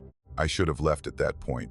The presence of furniture in an underground chamber changed the nature of the space from agricultural to residential, and residential underground rooms on historic properties carry implications that are seldom comfortable. But the carpenter and historian in me wanted to understand what I was looking at, wanted to document the space and determine its purpose, and so I stayed and continued my examination. The chains were mounted on the wall above the mattress, 2 sets of heavy iron links, each about 3 feet long, bolted to the stone wall with iron brackets that had been driven into the mortar joints. Each chain ended in a cuff, a hinged iron ring sized to fit around a human wrist, with a locking mechanism that would have required a key to open. The cuffs showed wear. The inner surfaces were polished smooth from friction, from prolonged contact with skin, the iron worn to a dull sheen that spoke of months or years of continuous use. The wall beneath the chains, the stone surface that would have been behind the head and shoulders of anyone chained there, was darkened in a pattern that corresponded to a human body, the oils and sweat of a person's skin staining the stone over time in a silhouette that showed where a back had rested, where a head had leaned, where arms had pulled against the chains that held them. I stood in front of the chains for a long time, my flashlight illuminating the cuffs and the worn stone and the compressed mattress below, and I felt the room change around me. The cold stone chamber that had been an archaeological curiosity became something else, a place where a human being had been kept, chained to a wall, sleeping on straw, existing in a space that received no natural light and offered no means of escape. The furniture took on a different meaning. The chair was for whoever came to feed or check on the person chained to the wall. The table was where the plate was set. The plate was still on the table. I noticed it when my flashlight beam swept across the surface. A ceramic plate about 8 inches in diameter, white with a blue pattern around the rim, the kind of everyday dinnerware that would have been common in a Virginia farmhouse in the late 1800s. Beside it was a cup, matching ceramic, same blue pattern. Both were old, chipped at the edges, but intact. Both were empty. But the dust on the table surface was disturbed around them, not uniformly coated the way it would be if the plate and cup had been sitting untouched for a century. Something had moved them recently, or something had been placed on the plate recently enough that the dust hadn't fully resettled. I examined the walls more carefully, moving my flashlight slowly across the stone surfaces, looking for any other features I might have missed. That's when I found the writing. On the wall opposite the chains, at a height of about 4 feet, someone had scratched letters into the stone. The letters were rough, maybe 2 inches tall, carved with something hard and sharp, probably a piece of iron or a stone fragment, into the fitted surface of the wall. They formed words, and the words formed a message that I read twice before the meaning fully registered, and that I can still recite from memory because it's been burned into my mind since that afternoon. February again, still here. They bring food but won't speak. Don't know how many Februaries now. If you read this, come back at night when they open the door. I read it a third time, my flashlight steady on the scratched letters, my brain processing the implications at a speed that was slower than the fear that was already building in my chest. This message was written by the person who had been chained to the opposite wall. It was written in February, a detail that aligned with the frozen ground above me, with the seasonal cycle of a place that was accessible only when the ground was soft enough to open whatever entrance had been used. The writer knew the month but not the year, had lost count of how many Februaries had passed, was being fed by people who wouldn't speak to them, and was asking whoever found this message to come back at night when a door was opened. Not the collapsed vault through which I'd entered. A door that they opened. I climbed out of that cellar so fast I scraped my hands on the stone edges and tore the knee of my jeans. I stood in the February sunlight, breathing hard, looking down at the opening in the ground, and I felt a fear that was more complex than simple fright. It was fear layered with revulsion and sorrow, and a sick understanding that what I'd found beneath my backyard was a place where someone had been imprisoned, chained underground, fed through a door that was opened on some schedule I couldn't determine, and left alone in the dark for periods measured in months. I sealed the opening. I dragged the displaced stones back into position and piled earth over them, not because I was hiding the chamber, but because I wanted a barrier between me and what was down there, a physical separation that the open hole didn't provide. Then I went inside and called the Augusta County Historical Society. The woman I spoke with, a researcher named Margaret, listened to my description of the chamber and asked several specific questions about the property's location and the construction details of the underground room. When I finished, she was quiet for a moment, and when she spoke again, her voice had the careful quality of someone navigating a sensitive topic. "Your property is consistent with several others in the valley that we've documented over the years," she said. In the 19th century, before the establishment of public institutions for the mentally ill, rural families in Virginia sometimes constructed confinement structures on their properties. Underground chambers, locked-out buildings, rooms in basements with reinforced doors. These were used to house family members who suffered from what we'd now recognize as mental illness, developmental disabilities, or in some cases, conditions that the family simply couldn't manage and didn't want the community to know about. She paused. "The chains are consistent with what we've seen in other structures. So is the general layout, the mattress, the furniture, the chamber dimensions. These weren't dungeons in the medieval sense. They were living spaces, built by families who believed they were doing the best they could for a relative who couldn't be managed any other way, in an era when the alternatives were worse. State asylums existed, but they were overcrowded, brutal, and far away. Many families chose to keep their troubled members close, even if close meant underground." I asked about the message on the wall. I read it to her word for word, including the part about February and the door that opened at night. Margaret was quiet for longer this time. The messages we found in other structures are usually simpler, she said. Names, dates, tally marks, counting days. What you're describing is more articulate, more aware, and the reference to February is interesting. Some of these structures had seasonal access points, entrances that could only be used when the ground wasn't frozen, which in the valley would have been spring through fall. A February reference from someone being kept in one of these chambers would suggest they were aware of the seasons, despite being underground, possibly because of temperature changes or because their caretaker's schedule varied with the time of year. I asked about the dust disturbance around the plate, about the writing that looked recent rather than century-old. Margaret suggested that the partial collapse of the vault might have allowed moisture and air movement that disturbed the dust, that the writing could appear fresher than it was depending on the type of stone and the tool used to make the marks. Reasonable explanations, rational explanations, the kind of explanations that a historical researcher would offer, because the alternative, that the plate had been used recently, that the writing had been done recently, that someone was still being kept in a chamber beneath my backyard, was not something that a county historical society was equipped to entertain. I thanked her and hung up and sat in my kitchen looking out the window at the backyard, at the mound of displaced earth where I'd sealed the opening, at the ground that had hidden this chamber for the entire time I'd owned the property. I thought about the message. February again, still here. If you read this, come back at night when they open the door. A message from someone who measured time in Februaries, who was being visited by people who brought food but refused to speak, who knew there was a door that was opened at a specific time, and who wanted someone, anyone, to be there when it opened. I haven't opened the chamber again. I haven't gone back to the sealed vault in my backyard, haven't removed the stones I piled over the opening, haven't descended into the stone-lined room with its chair and its table and its chains and its straw mattress and its message scratched into the wall by someone who had been down there long enough to lose count of Februaries. But I've done something that I'm not proud of and that I can't stop doing. Every February, when the frost begins to loosen its grip on the ground and the air carries that first hint of warmth that announces the thaw, I go to my backyard at night and I stand near the sealed opening and I listen. I don't know what I'm listening for. The sound of a door opening somewhere beneath the ground.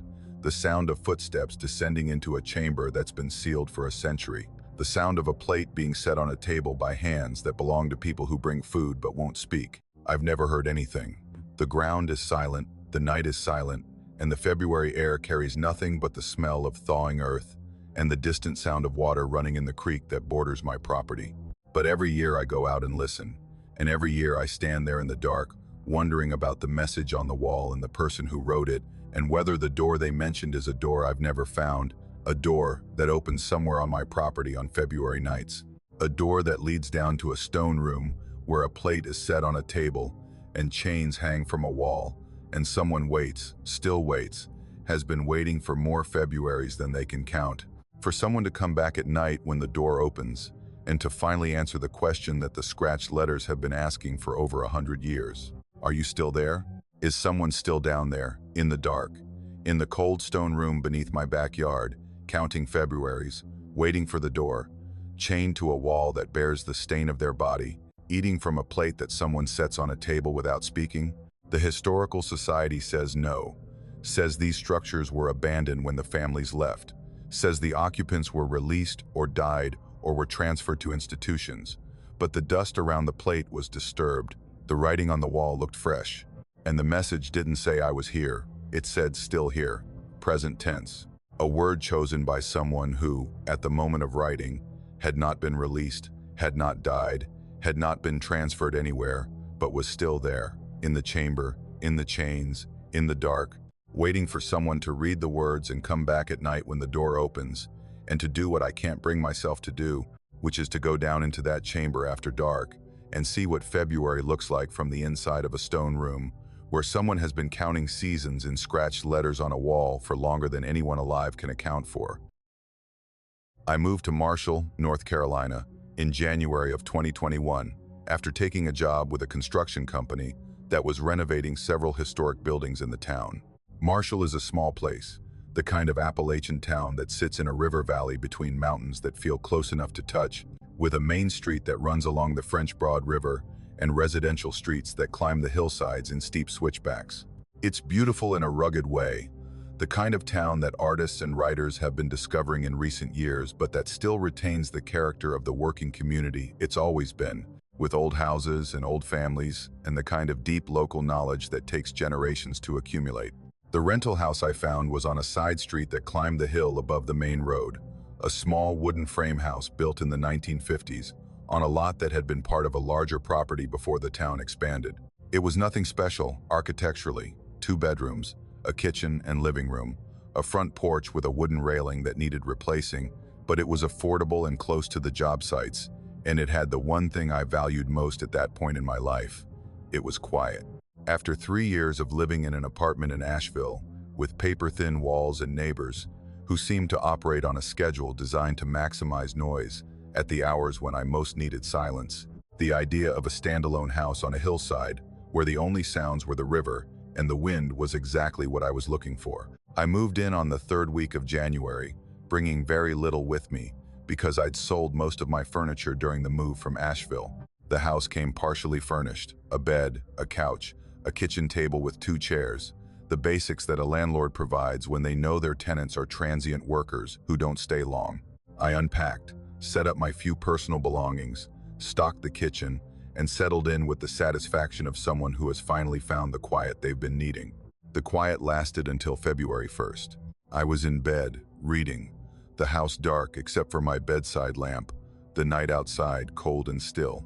January had been harsh, temperatures dropping into the single digits several times, and February was starting the same way, the air outside carrying that bitter, metallic quality that extreme cold gives to mountain air.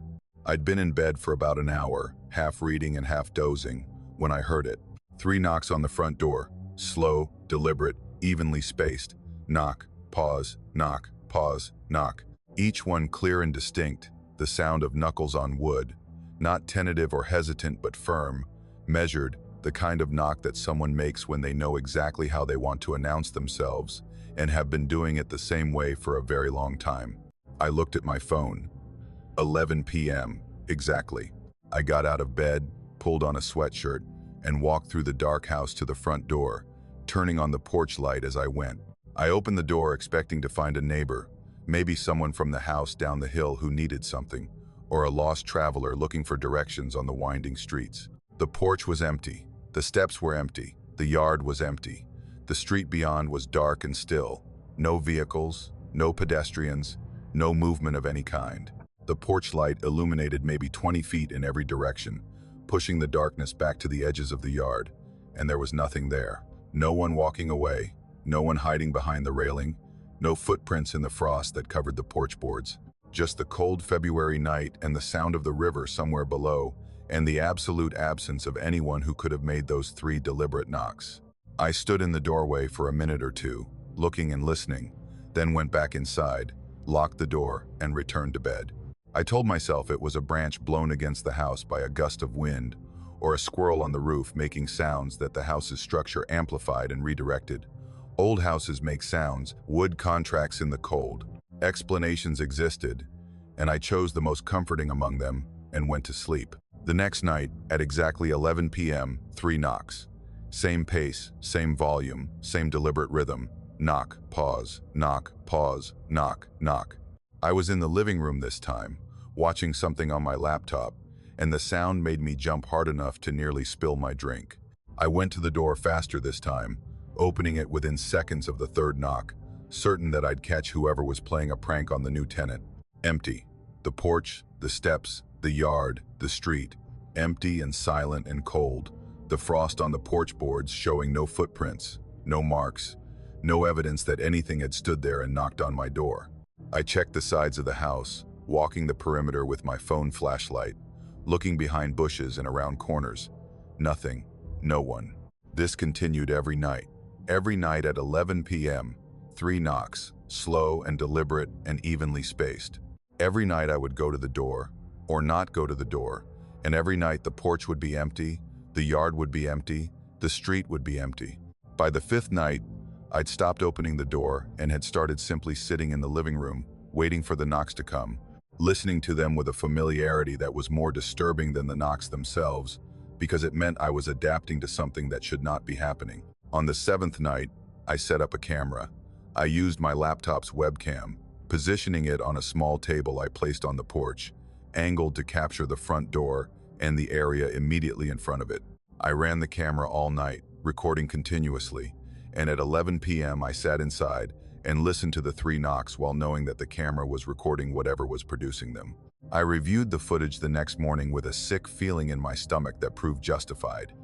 The video showed the porch clearly, the door in frame, the lighting adequate from the porch light I'd left on. At exactly 11 p.m., the audio picked up the knocks, 3 of them, loud and clear on the recording, the same slow, deliberate rhythm I'd been hearing all week, the unmistakable sound of knuckles striking wood.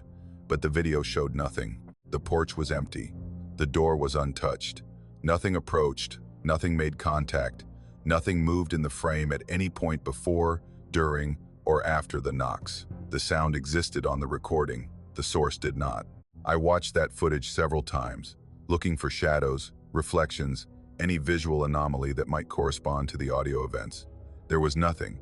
The knocks were produced by something that the camera couldn't see, something that existed as sound without corresponding to any visible physical cause. I called my landlord the next day. Her name was Diane, a woman in her 60s who owned several rental properties in Marshall and who I'd found pleasant but reserved during our initial interactions. I told her about the knocking, about the nightly occurrence at 11 p.m., about the empty porch and the camera that recorded sound without a source. I kept my tone casual, matter of fact, the tone of someone reporting a maintenance issue rather than something that was keeping him awake at night. Diane was quiet for a long time after I finished. The silence lasted long enough that I checked my phone to make sure the call was still connected. When she spoke, her voice had changed, the professional friendliness replaced by something more personal, more careful. "It's February," she said, as if this explained everything. I waited. She seemed to be deciding something, weighing whether to share information that she'd apparently shared before with results she didn't enjoy. "The previous tenant reported the same thing," she said. 3 knocks every night in February at 11 p.m. He set up cameras too. Same result. Audio capture, no visual. He moved out at the end of his lease and told me he liked the house fine for 11 months of the year, but couldn't take February. She paused again. "The tenant before him reported it too, and the one before that. I've owned that house for 18 years, and every tenant who's lived there through a February has reported the knocking. Always 3 times, always 11 p.m., always just in February. The knocking doesn't happen any other month. March through January, the house is completely normal." I asked her if she had any explanation. The pause this time was longer, and when she spoke, her voice had dropped in volume, the way people's voices drop when they're telling you something they consider private. The house was built in 1952, on a lot that had been part of a larger property owned by a family called Presley. Before the house was built, there was a small cottage on that lot, a one-room structure where a woman named Ruth Presley lived with her husband James. They married in 1928, lived in that cottage through the Depression, through the hardest years these mountains have ever seen. James worked at the tannery when there was work, and hired out as a laborer when there wasn't. Ruth kept house and did laundry for other families to bring in what money she could. Diane's voice had taken on the rhythm of someone telling a story she'd told before, the words practiced but still carrying weight. In February of 1934, James left for a job in Tennessee. Logging work, good pay, supposed to be gone for 6 weeks. He never came back. No letter, no message, no explanation. Ruth waited. She waited all that February and into March and through the spring and summer. Neighbors said she sat on the porch of that cottage every night waiting for James to come home, and that she and James had a signal, 3 knocks on the door, so she'd know it was him and not a stranger coming to the house at night. She paused. Ruth never accepted that he was gone. Every February, the month he left, she'd sit on that porch every night from dusk to dawn, waiting for those 3 knocks. She did this for 7 years, every February, regardless of the weather. In February of 1941, there was an ice storm. Ruth was on the porch as always, refused to come inside when neighbors checked on her. She developed pneumonia and died on the last day of February. They found her on the porch, sitting in her chair, facing the door, as if she'd been listening for the knocks right up to the end. I didn't say anything for a moment. The story was sad in the specific, concentrated way that mountain stories often are. Lives compressed into small spaces and hard choices. Hope sustained past the point where it serves any practical purpose. The cottage was torn down in 1950, Diane continued. The lot was sold, the house was built, new people moved in, and every February, at 11 p.m., 3 knocks on the front door. Not Ruth knocking, that's what some people think. But that's not right. Ruth was the one waiting for the knocks. She was listening for James to come home. The knocks are the signal, the 3 knocks that meant it was him, it was James, coming home after being gone so long. She stopped, and I could hear her breathing on the other end of the line, the deliberate breathing of someone who has said what they needed to say and is waiting for the response. "So who's knocking?" I asked. "I don't know," she said. "That's the part I can't figure out." James Presley was never found, never confirmed dead, never heard from again after he left for Tennessee in 1934. Maybe it's him, finally coming home, 90 years late, knocking the way he always knocked so Ruth would know it was him. Or maybe it's something else, an echo, a memory, a loop that got stuck in the fabric of that place and plays back every February, because February was when the waiting was most intense, when Ruth's hope was most concentrated, when the longing in that cottage was strong enough to leave a mark on whatever the house was built on top of. I lived in that house for 2 years, 2 Februaries, 28 nights each, 56 sets of 3 knocks at 11 p.m., 168 individual knocks that I heard through the walls of a house that was perfectly normal for 11 months of the year. And that became, every February, a stage for something I couldn't see and couldn't explain and couldn't stop. I never opened the door again after that first month. I learned to sit in the hallway, equidistant from the front door and the back of the house, and listen to the knocks without responding, without investigating, without looking for an explanation that I'd already exhausted every means of finding. 3 knocks, slow and deliberate and evenly spaced, the sound of someone announcing their arrival at a door that had been waiting for them since 1934. But here's the thing I've never told anyone. The detail I left out when I talked to Diane, the part that made me ultimately decide to move out when my lease was up. On the last night of my 2nd February in that house, after the 3 knocks had come and gone at 11 p.m. and the house had returned to silence, I was standing in the hallway in the dark, listening to the quiet, when I heard something else. It came from the other side of the front door, from the empty porch where the camera would show nothing and the frost would hold no footprints. Breathing. Slow, patient, steady breathing. The breathing of someone standing on the other side of a door, waiting for it to open. Not the ragged breathing of exertion or the labored breathing of illness. Calm breathing.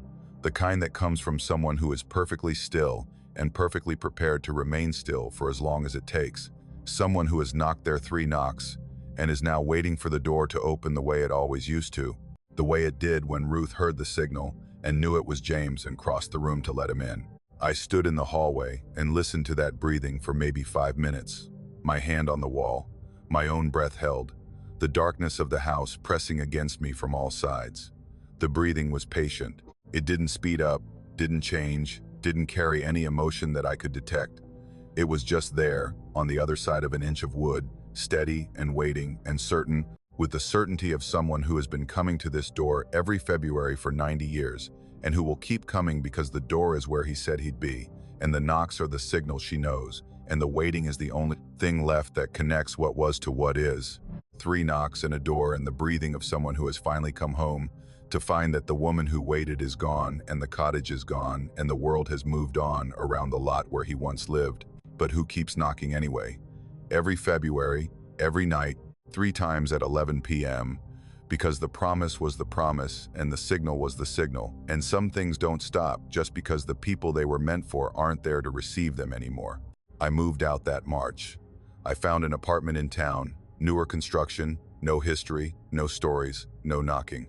I drive past the house on the hill sometimes, on my way to job sites, and I look at the front porch and the closed door, and I wonder if the current tenant hears them, the 3 knocks in February, and whether they open the door or stand in the hallway and listen the way I learned to listen, with a stillness that mirrors the stillness on the other side. And I wonder about the breathing. I wonder if whoever lives there now has stood close enough to the door on a February night to hear it, The patient respiration of someone waiting on an empty porch for a door to open onto a life that ended a long time ago, breathing steadily in the cold mountain air, waiting for Ruth, always waiting for Ruth, not knowing that she waited too, waited until the waiting killed her, and that the door between them is the same door it's always been, an inch of wood that separates the living from whatever James Presley became when he left for Tennessee in 1934, and never came back as a man but comes back every February as 3 knocks and a breath and a patience that doesn't know how to end. I work for a mining supply company based in Beckley, West Virginia, and my territory covers the southern coalfield counties, which means I spend a significant portion of my working life driving mountain roads that most people would avoid even in good weather. I've been doing this job for 11 years, and in that time I've driven through every kind of weather the Appalachian Mountains can produce, from ice storms that turn the roads into skating rinks to fog so thick I couldn't see the hood of my truck. I'm comfortable with winter driving in ways that most people aren't, which is why I was on Route 10 south of Man, West Virginia, at midnight during a February blizzard, a decision that would have been stupid for a casual driver, but that for me was just another Tuesday, another delivery that needed to happen regardless of what the sky was doing. The blizzard had come in faster than the forecast predicted, which happens regularly in the mountain counties, where the terrain creates its own weather systems that overwhelm whatever the National Weather Service thinks is going to happen.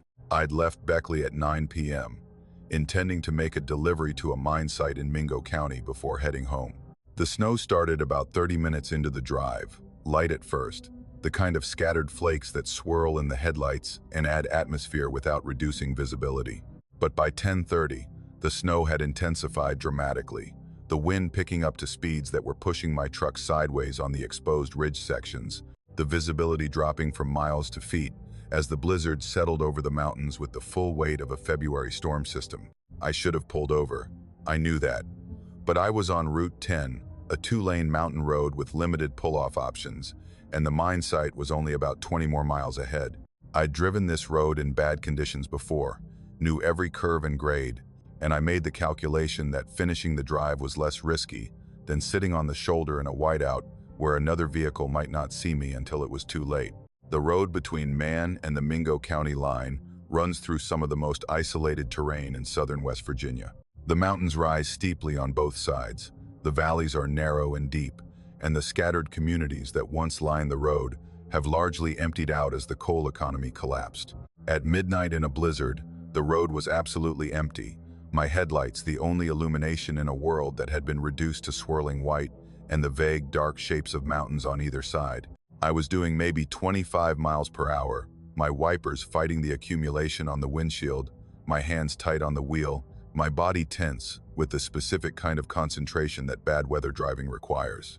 I was about 10 miles south of Man, in a section of road that runs along the bottom of a narrow valley between 2 ridges, when I saw them. At first, they were just shapes, dark vertical forms at the edge of my headlight range that I initially took for fence posts or road signs, the kind of objects that materialize out of a whiteout and resolve into something mundane as you get closer. But as I approached, the shapes became more distinct, and I felt a confusion that quickly deepened into something more unsettling. They were people, standing on the shoulder of the road, on the right side, arranged in a line that faced the road as if waiting for a vehicle to stop. There were 8 of them, I counted later, though in the moment the swirling snow made it difficult to get an exact number. Adults and children, standing together, not huddled against the wind the way you'd expect people caught in a blizzard to huddle, but standing upright, composed, facing the road with the patient posture of people who have been waiting for something and are prepared to continue waiting. I slowed immediately, bringing the truck to a crawl as I pulled alongside them. Through the passenger window, obscured by blowing snow but visible in the reach of my headlights, I could see details that didn't make sense. Their clothing was heavy winter wear, the kind of practical cold weather garments that working people in this region would have worn, but the style was wrong for the present day. The coats were long and heavy, made from what looked like thick wool, with high collars and buttons rather than zippers. Several of them wore hats, felt hats with brims and bands, the kind that men wore in the photographs I'd seen of my grandfather's generation. The women had scarves wrapped around their heads and heavy shawls over their coats. The children, 2 of them, were bundled in layers that made them look like small round shapes, their faces barely visible between hat brims and scarf wraps. There was no bus stop sign, no shelter, no bench, no marker of any kind that would indicate a transit stop or any other reason for people to be standing in a line on this stretch of road. The shoulder where they stood was just gravel and snow, the same as every other stretch of shoulder on Route 10, indistinguishable from the miles of road before and behind it. I stopped the truck and rolled down the passenger window. The wind hit me immediately, driving snow into the cab, the cold so intense it felt like being slapped. I leaned toward the open window and called out, raising my voice over the wind. "You folks need help? You need a ride somewhere?" The nearest person was an older man, maybe 60, wearing a dark wool coat and a hat that was accumulating snow on its brim. He turned to look at me, and in the headlight glare, I saw his face clearly. It was a weathered face, the face of someone who'd spent decades working outdoors, deeply lined, the skin reddened by cold. But his expression was what stopped me. He wasn't frightened, wasn't relieved to see a vehicle, wasn't showing any of the emotions you'd expect from someone stranded in a blizzard at midnight. He looked at me with an expression of polite confusion, the mild bewilderment of someone who has been interrupted during a routine activity and isn't sure why. He said something. His lips moved and sound came out, but the wind tore it away before it reached me. I leaned further toward the window, my seatbelt straining against my chest. "What?" I shouted. "I can't hear you. Do you need help?" He started to speak again, but the woman standing beside him, a shorter figure bundled in layers of dark clothing with a scarf covering most of her face, put her hand on his arm.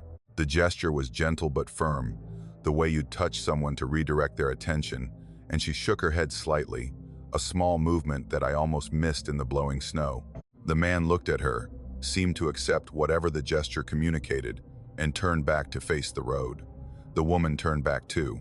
In a movement that rippled down the line like a wave, every person in the group turned away from me and resumed their forward-facing posture, staring at the road, waiting. I sat in my truck with the window open and the snow blowing in, and watched them for maybe 30 seconds, waiting for one of them to look at me again, to change their mind, to accept the help I was offering. No one moved. They stood in their line on the shoulder, facing the road, patient and still, the snow accumulating on their shoulders and hats, and the upturned faces of the children. They were waiting for something, and whatever it wasn't me. I rolled up the window and pulled back onto the road, accelerating slowly, watching them shrink in my side mirror until the blizzard swallowed them. The last thing I saw was the line of dark figures standing on the white shoulder, perfectly still, facing the road, patient shapes in the storm that grew smaller and dimmer, and then were gone. I drove another 15 minutes to the next sign of civilization, a gas station at a crossroads where Route 10 intersected a county road. The station was closed at that hour, but there was a small building attached to it, a convenience store type of operation that had a light on inside and a truck parked out front. I pulled in, needing gas and needing to tell someone about the people standing in the blizzard who needed help even if they wouldn't accept it from me. The man inside was the attendant, a wiry person in his 50s who was sitting behind the counter reading a paperback book and drinking coffee. He looked up when I came in, assessed my snow-covered state, and poured me a cup of coffee without my asking, the automatic hospitality of rural West Virginia. I told him about the people on the road. I described where I'd seen them, the number of them, their clothing, the line formation, the refusal to accept help. I told him I was worried about them, that the blizzard was intensifying, and that they were going to freeze if someone didn't get them off that road. The attendant listened without interrupting. When I finished, he set down his coffee cup and looked at me for a long time, the kind of look that's not assessing whether you're telling the truth, but rather deciding how much truth to tell you in return. "Where exactly did you see them?" he asked. "Be specific." I described the location as precisely as I could, the section of valley, the approximate mileage from man, the characteristics of the terrain. He nodded slowly as I spoke, each detail seeming to confirm something he already knew. "That's the Dingus Tunnel stretch," he said, "about half a mile south of where the old tunnel used to be, before they rerouted the road." He paused, rubbing the back of his neck. "In February of 1962, a bus was making a run through that section during a blizzard. It was a private line, one of the small operations that served the mining communities, taking workers and their families between the camps and the towns. The bus stopped at that spot to pick up passengers who were waiting at an unofficial stop, just a wide spot on the shoulder where people knew to stand if they wanted a ride. He stopped rubbing his neck and placed both hands flat on the counter. The bus picked up the passengers, continued south, and about 2 miles further on, it went off the road. The driver lost visibility in the storm, missed a curve, and the bus went down a 40-foot embankment into the creek bed below, killed everyone on board. 16 people, including the driver, the original passengers, and the 8 people who'd been picked up at that last stop. He looked at me directly. 8 people, standing in a line at a wide spot on the shoulder, waiting for a bus in the middle of a February blizzard. I felt the coffee in my hand go cold, or maybe it was my hand that went cold, the warmth draining from my fingers as the implications of what he was saying aligned with what I'd seen on the road. Drivers have been seeing them since I was a kid, he continued. Only in February, only during heavy snow, only at that spot. Always the same description.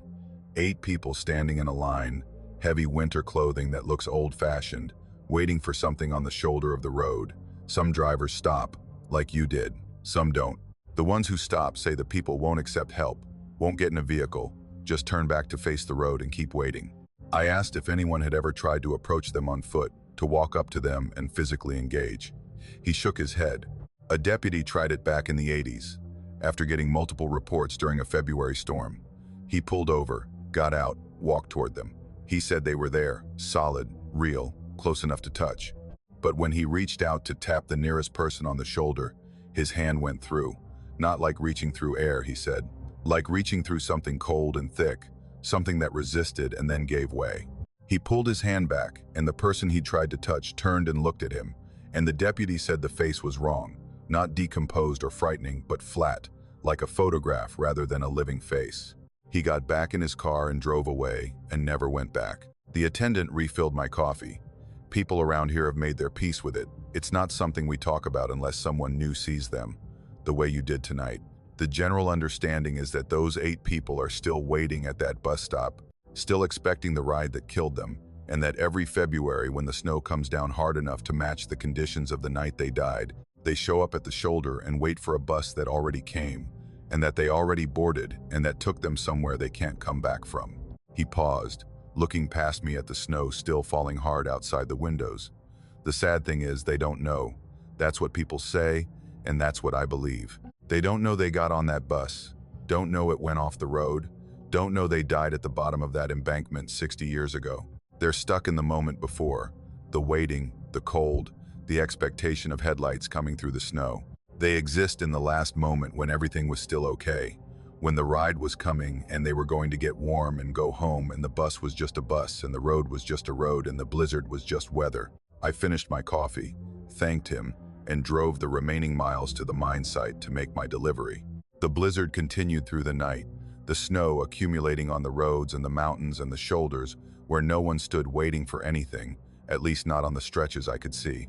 I drove back through that section of Route 10 the next day, in daylight, after the storm had passed and the plows had cleared the road. The sun was out, the snow brilliant and clean on the mountains, the road wet and salted and normal. I slowed as I passed through the valley where I'd seen them, looking at the shoulder on the right side, the wide spot where the gravel met the snow. There was nothing there, no footprints in the snow on the shoulder, no compressed areas where people had stood, no marks of any kind. The snow was pristine and undisturbed, as if nothing had been standing there 12 hours earlier, as if 8 people in winter clothing from 1962 hadn't been arranged in a patient line waiting for a bus that would take them to their deaths. But the snow had fallen all night after I'd seen them, I reminded myself. Any prints would have been covered, any evidence would have been buried under inches of fresh accumulation. The absence of marks didn't prove they weren't real. It just proved that the blizzard was thorough, that it buried everything equally, the living and the dead, and whatever occupied the space between. I still drive Route 10. It's part of my territory, and the mine sites in Mingo County still need supplies. I drive it in every season, in every kind of weather, and for 11 months of the year, it's just a road, just asphalt and gravel and mountain terrain, no different from dozens of other routes I travel. But in February, when the forecast calls for snow, real snow, blizzard snow, the kind that fills the valleys and reduces the world to white, I watch that stretch of road with an attention that I can't fully control. I watch the shoulder through the blowing snow, looking for dark shapes standing in a line, looking for heavy coats, and felt hats and scarves wrapped against the cold, looking for 8 people who've been waiting 60 years for a bus that already came and that carried them away from the cold into something colder. I've seen them twice more since that first night. Once from a distance, dark forms on the shoulder that I passed without stopping, my hands tight on the wheel and my eyes fixed forward. Once close enough to see the snow accumulating on the brim of the older man's hat, the same man, the same polite confusion in his expression, when he glanced toward my passing headlights before the woman touched his arm and turned him back to face the road. They're still waiting, every February, in every blizzard, at the same wide spot on the shoulder of Route 10. 8 people stand in the snow and wait for headlights that will resolve into a bus that will stop and open its doors and take them south through the mountains toward homes they'll never reach. They wait with the patience of people who don't know they're dead, who exist in the amber of that last moment before everything went wrong, who will stand in every February blizzard until the road crumbles, or the mountains fall, or whatever holds them in that moment finally lets go and allows them to board the bus that's been waiting for them on the other side of 60 years of snow. The attendant at the gas station told me the sad thing is they don't know. But standing in his store that night, coffee in my hand, snow melting on my jacket, I thought maybe the sadder thing is that we do know, and we can't tell them, and we drive past them in the storm, and watch them in our mirrors, and carry the weight of knowledge that can't help anyone, not the 8 people on the shoulder, and not the drivers who see them, and not the town that remembers a bus that went off the road in February of 1962, taking with it 16 lives and leaving behind a wide spot on the shoulder where the waiting never ended, because the last thing those 8 people did before they got on the bus was wait, and the waiting is the part that stuck, the part that February remembers, the part that replays in the snow at midnight on a mountain road in southern West Virginia, where nothing is coming and everything has already come and gone. My family has owned a cabin in the Blue Ridge Mountains of Virginia since the 1970s, when my grandfather bought a small parcel of land near the Grayson Highlands and built a 2-room structure that he used as a hunting camp. Over the decades, the cabin was expanded and improved, additional rooms added, a proper kitchen installed, the original outhouse replaced by indoor plumbing, until it became a comfortable if rustic retreat that our family used for holidays and weekends throughout the year. I grew up spending time there, weekends in the fall for deer season, summers for hiking and fishing, occasional winter trips when someone in the family felt the need to test themselves against the mountain cold. The cabin was a constant in my life, a fixed point that didn't change while everything else did. And when my grandfather passed away and left the property to my father, and my father eventually passed it to me, maintaining that cabin became a responsibility I took seriously. I go up alone in February most years. It's a tradition I started about 6 years ago, after my separation, when I needed time away from the routines and reminders of a life that had reorganized itself in ways I was still adjusting to. February in the Blue Ridge is not for the casual visitor. The elevation at our cabin is about 4,500 feet, high enough that winter weather is a genuine force. Temperatures dropping well below zero on the coldest nights, snow accumulating in depths that can make the access road impassable, the wind on the exposed ridges carrying a cold that penetrates every layer of clothing and makes your bones feel like they're made of ice. I go because the difficulty is part of the appeal, because the cabin in February demands a kind of attention and self-reliance that leaves no room for the thoughts I'm trying to escape. The week I need to tell you about was in February of 2023. I drove up on a Sunday afternoon, the truck loaded with firewood and groceries and the extra gear that winter camping in the mountains requires. The forecast was calling for what they described as an extended Arctic event, a mass of cold air pushing down from Canada that was expected to keep temperatures in the single digits for the better part of a week, with overnight lows approaching -15. This was extreme even by Blue Ridge standards, and the ranger station I passed on the way in had posted warnings advising against backcountry activity. I'd prepared for extreme cold before and felt confident in my ability to manage it. The cabin had a good wood stove that could keep the interior warm as long as I kept feeding it, and I'd brought enough seasoned hardwood to burn continuously for 10 days. The pipes were drained for winter, so there was no risk of freezing plumbing, and I had 5 gallons of water in jugs for drinking and cooking. I planned to spend the week reading, maintaining the cabin, and taking short hikes when the weather permitted. A simple and structured retreat from a world that felt too complicated. The first day and night were what I expected. The cold settled over the mountain with a weight that felt physical, pressing against the cabin walls, finding every crack and gap in the structure and exploiting them. The wood stove worked hard, consuming logs at a rate that required me to reload every couple of hours. And even with the stove going full, the far corners of the cabin were cold enough to see my breath. Outside, the landscape was locked in ice, the trees rigid and still, the snow so cold it squeaked under my boots when I went out to the woodpile. The thermometer on the porch read 4 degrees at noon, and by midnight it had dropped to -8. I slept well that first night, the kind of deep, cold weather sleep that comes from physical effort and a warm sleeping bag, waking only once to reload the stove around 3 a.m. The cabin creaked and popped as the wood contracted in the cold, sounds I was used to, sounds that were part of the cabin's winter vocabulary. On the second morning, I made coffee on the propane stove, ate breakfast, and then went to open the curtains in the bedroom to let in the thin February light. That's when I found the handprints. They were on the outside of the glass, pressed into the layer of frost that had formed on the window surface overnight. Small handprints, clearly made by a child, the finger spread, the palm flat against the glass, each print perfectly defined in the frost, as if the hand that made it had been pressed firmly and held there long enough to melt the frost slightly before the cold refroze it into a clear impression. There were dozens of them, covering the entire window, overlapping in places where multiple prints had been placed in the same area, arranged in a pattern that suggested someone had stood outside the window and systematically pressed their hands against the glass, moving across the surface from left to right, top to bottom, covering every square inch of the window with the small, flat impressions of a child's hands. I stared at the handprints for a long time, my coffee growing cold in my hand. The window was about 4 feet off the ground on the outside, accounting for the cabin's foundation, which meant the handprints had been made at a height of about 3 feet above the snow surface, consistent with a child of maybe 5 or 6 years old standing outside and reaching up to press their hands against the glass.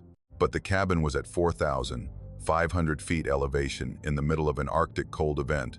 The nearest neighbor was 3 miles down a road that was likely impassable, and the temperature overnight had been -8 degrees. No child, no person of any age, should have been standing outside my bedroom window in those conditions. I got dressed and went outside. The snow around the cabin was smooth and unbroken, the surface crusted with ice that would have shown footprints clearly. I walked to the bedroom window and examined the area directly below it. Nothing. No footprints, no disturbance of any kind, no evidence that anything had stood there during the night. The snow was pristine, the crust unbroken, a blank white surface that contradicted the dozens of handprints clearly visible on the glass above it. I reached up and touched one of the handprints. The frost was solid, the impression frozen into the surface, and the shape under my fingertip was unmistakable. A child's hand, small, perfectly formed, the fingers splayed as if reaching for something, pressed against the glass from the outside by something that had stood in -8-degree cold on snow that it hadn't disturbed. I cleaned the window. I used a cloth and warm water from one of my jugs, wiping away the frost and the handprints until the glass was clear. I told myself there was an explanation, a natural process that could create patterns in frost that resembled handprints, ice crystals forming in shapes that the human brain, wired for pattern recognition, interpreted as something familiar. It was a rational explanation, and I held on to it the way you hold onto a rope in deep water, tightly, and with the knowledge that letting go meant dropping into something you couldn't touch the bottom of. That evening, before going to bed, I checked every window in the cabin, all clear. The frost was forming on the exterior surfaces as the temperature dropped, but there were no prints, no patterns, nothing that looked like anything other than the normal crystallization of moisture on cold glass. I went to bed reassured, loaded the stove, and slept. The handprints were back in the morning, not just on the bedroom window this time, on every window on the ground floor, the bedroom, the living room, the kitchen, even the small window in the bathroom. Hundreds of small handprints pressed into the frost from the outside, all at the same height, all the same size, all showing the same flat-pressed palm and splayed fingers of a child's hand reaching toward the warmth inside. They covered every pane of glass on the ground floor of the cabin, a complete circuit of the building, as if the child or children who made them had walked around the entire cabin, pressing their hands against every window they could reach. I went outside again. The snow was undisturbed. No footprints, no tracks, no marks of any kind around the perimeter of the cabin. The crusted surface was intact, unblemished, showing nothing that corresponded to the hundreds of handprints on the glass above. Whatever had made them had either approached the cabin without touching the ground or had the ability to leave marks on glass without leaving marks on snow. I cleaned every window again. I was methodical about it, working my way around the cabin, wiping each pane until the glass was clear. The handprints came off easily, the frost dissolving under the warm cloth, but as I cleaned them I noticed something I hadn't seen before. On several of the prints, the frost around the edges had refrozen into a slightly different pattern, a rim of denser ice around each handprint that suggested the hand that made it had been warm enough to partially melt the frost on contact. These weren't the result of cold pressing against cold. They were the result of warmth pressing against cold, of hands that carried body heat, the hands of a living child, pressing against frozen glass in the dead of an Arctic night. That evening I did something I'm not proud of, but that felt necessary. I stayed awake. I positioned myself at the kitchen table, which had a direct line of sight to the living room windows and an angled view of the bedroom windows through the open door. I turned off all the lights in the cabin, except the glow from the wood stove, giving my eyes the best possible chance of seeing anything outside. And I waited. The cold deepened as the night progressed. The stove ticked and cracked as the fire burned. The cabin contracted around me. The darkness outside the windows was absolute. No moon, no stars, just the impenetrable black of a mountain night in deep winter. I watched the windows and I listened, and for hours nothing happened.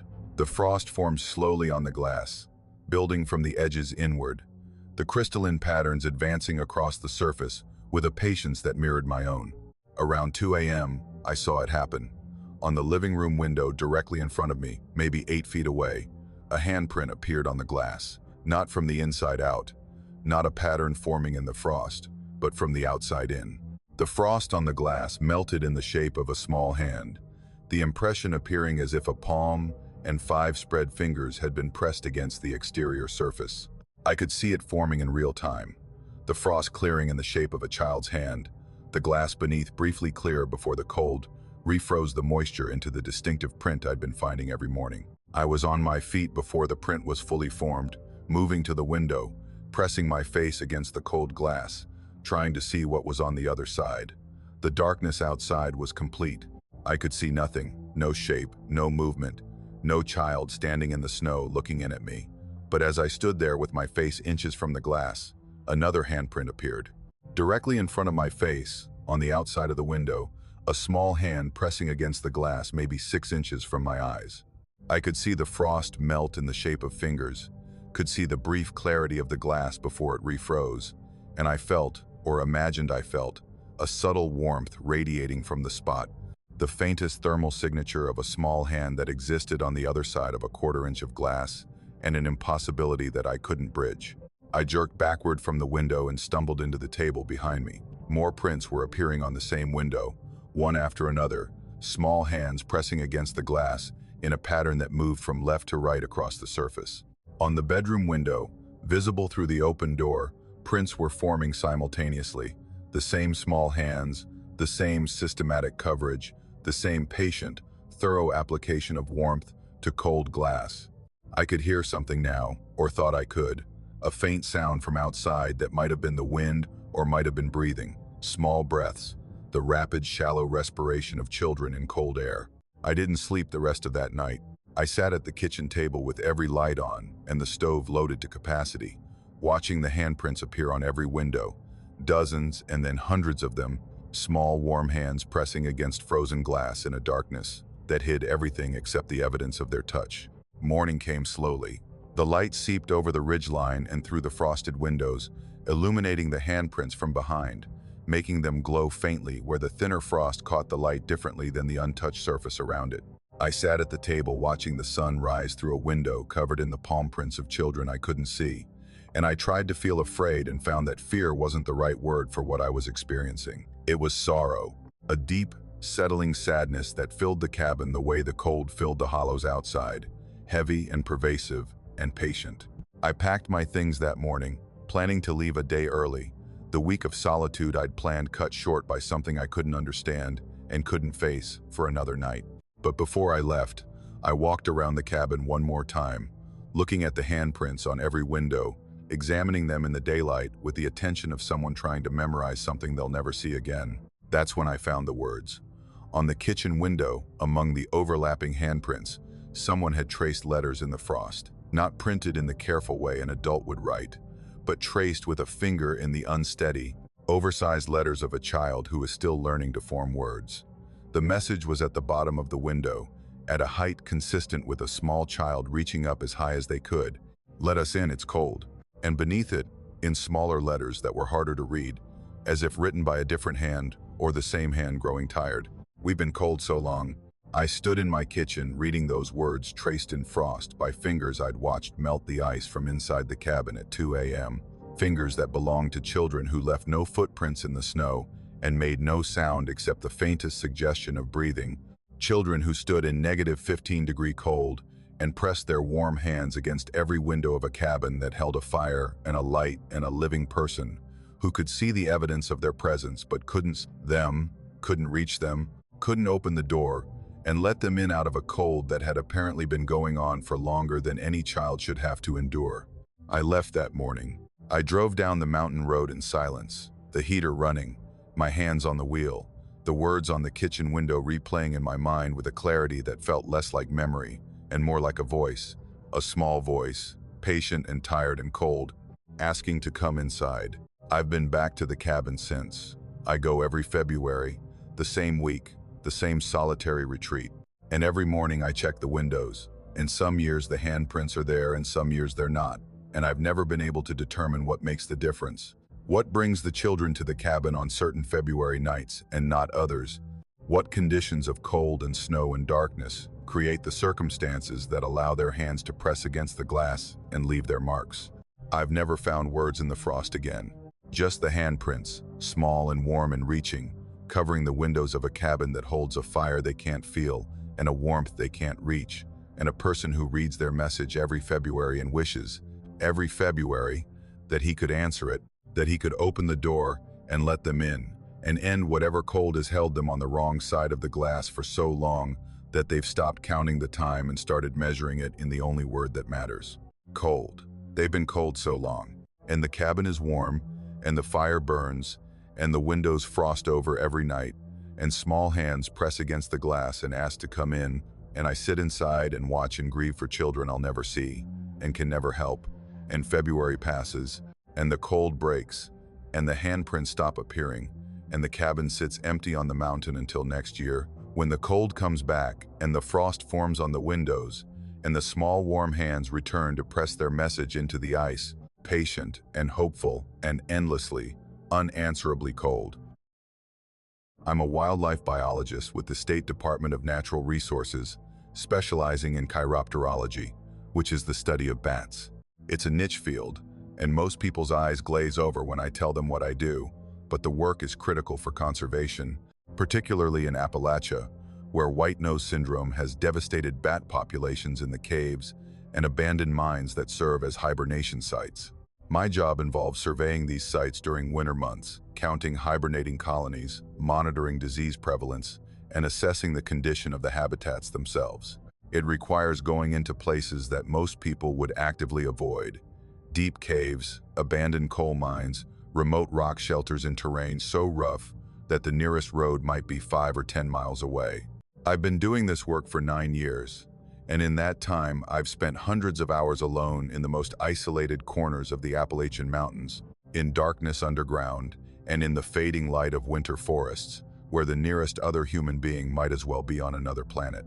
The survey I need to tell you about was in early February of 2022, in a section of the mountains along the Virginia-West Virginia border. The area I was working in was designated on our maps as a cluster of potential hibernation sites, abandoned mines, and natural caves scattered along a series of hollows that cut into the mountainside like channels carved by ancient water. The terrain was severe.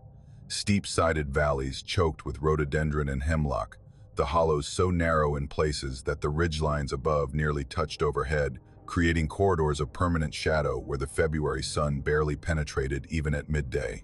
The specific hollow I was surveying that day was called Bone Hollow on the topographic maps, a name I'd noticed when planning my route, and that I'd initially assumed was a reference to some long-forgotten geographic feature, maybe a bone-shaped rock formation, or a historical site where animal bones had been found. But when I'd mentioned my plans to a Forest Service employee at the district office, where I'd checked in that morning, his reaction had given me pause. He'd looked at me with an expression that started as professional interest and ended as something more personal. "Bone Hollow," he repeated, not a question. "You're going in there alone?"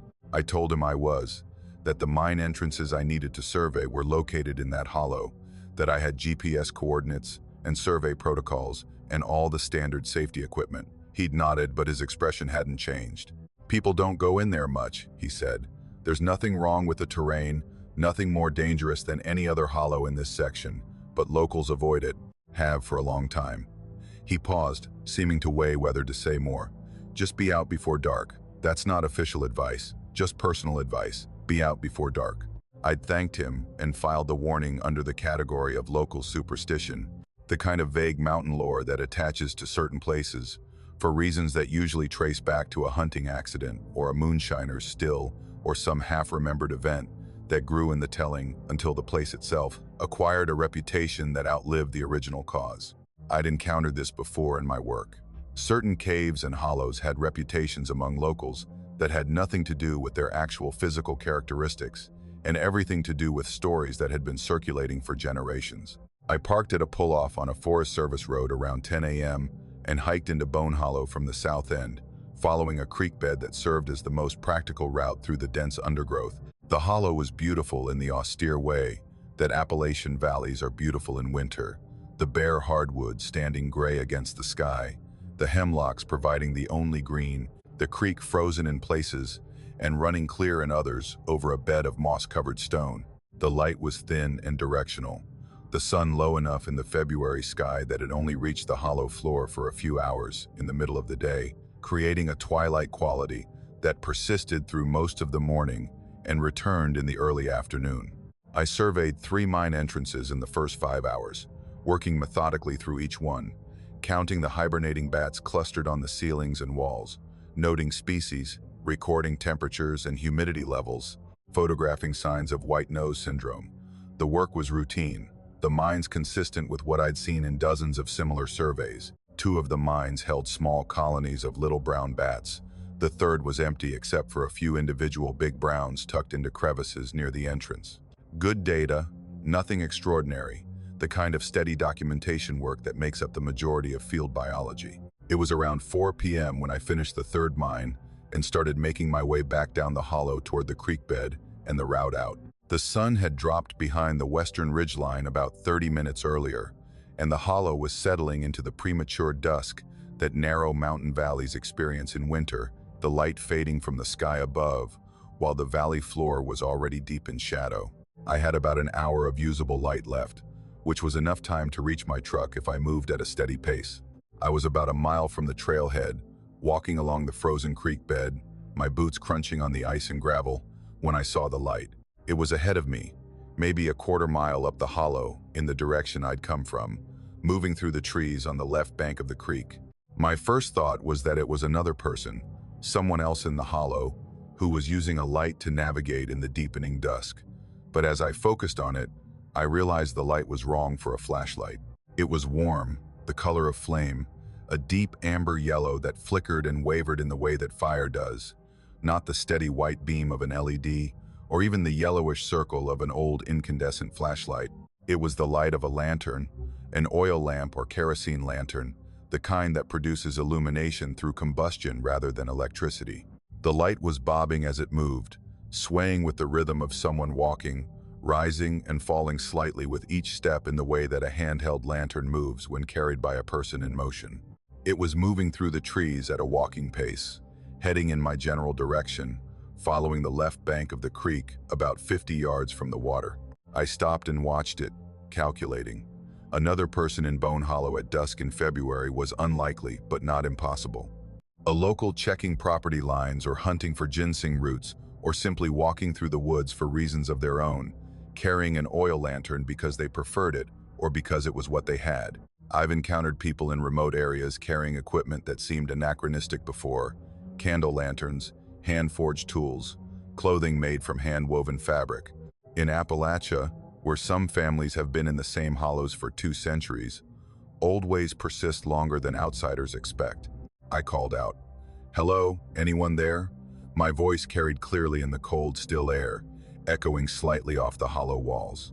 The lantern light stopped moving. It held still for a moment. The flame flickering behind what I could now see was a glass chimney, the warm light painting a small circle of amber on the trees immediately surrounding it.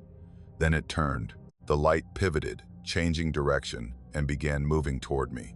It was covering ground faster than it should have been, not running speed, but faster than walking, the bobbing motion of the light intensifying as it moved through the trees, swaying and bouncing with a rhythm that suggested urgency.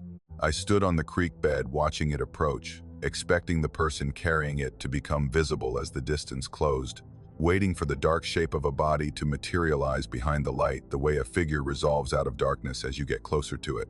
The light reached the creek bank, maybe 70 feet from where I stood, and I could see the lantern clearly now.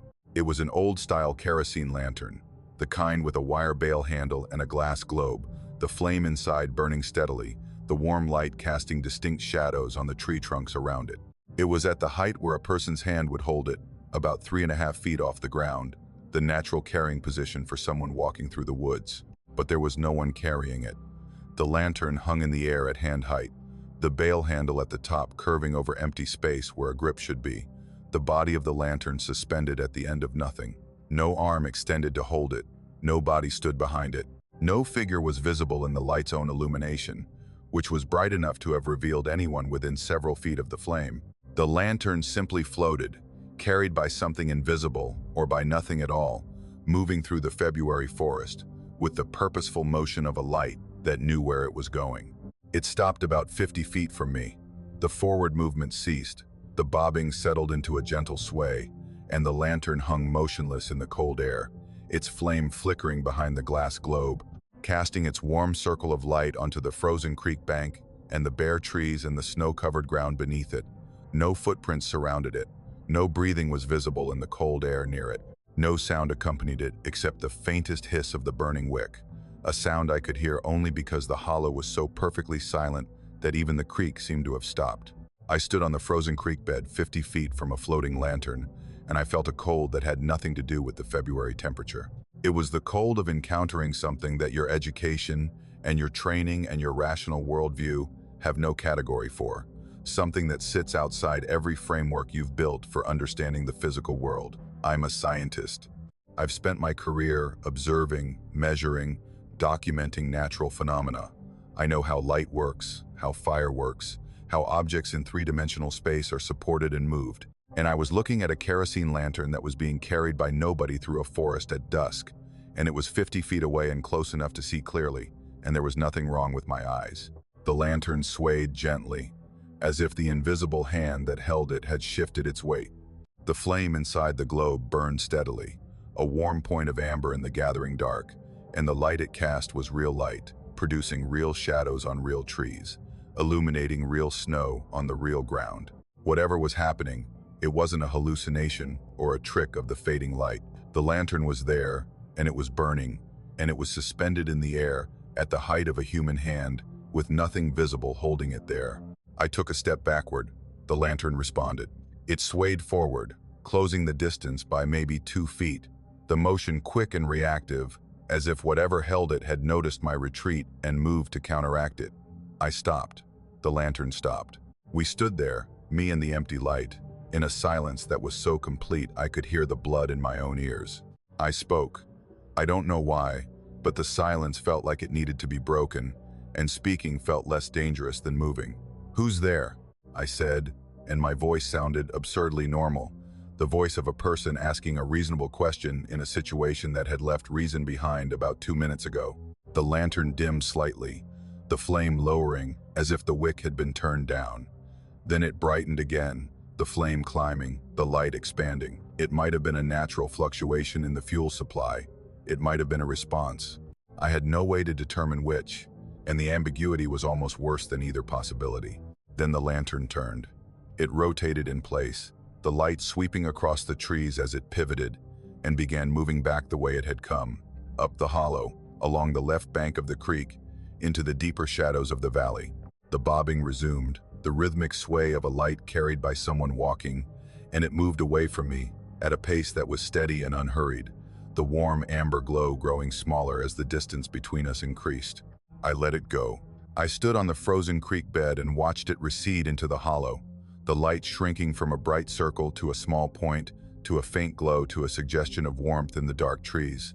And then it was gone, either extinguished or too far away to see, and I was standing alone in Bone Hollow in the last minutes of usable daylight, with a mile of rough terrain between me and my truck. I moved fast, covering that mile of creek bed and Forest Service road at a pace just below running, my headlamp on, my boots cracking through ice and crunching through frozen leaves, my breath coming in clouds that the headlamp beam illuminated, and that I ran through like a person passing through ghosts.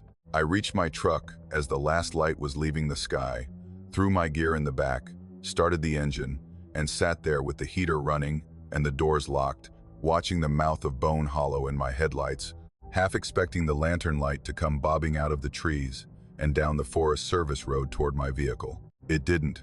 The hollow sat dark and quiet at the edge of my headlight range, just trees and shadow and the faint sound of the creek.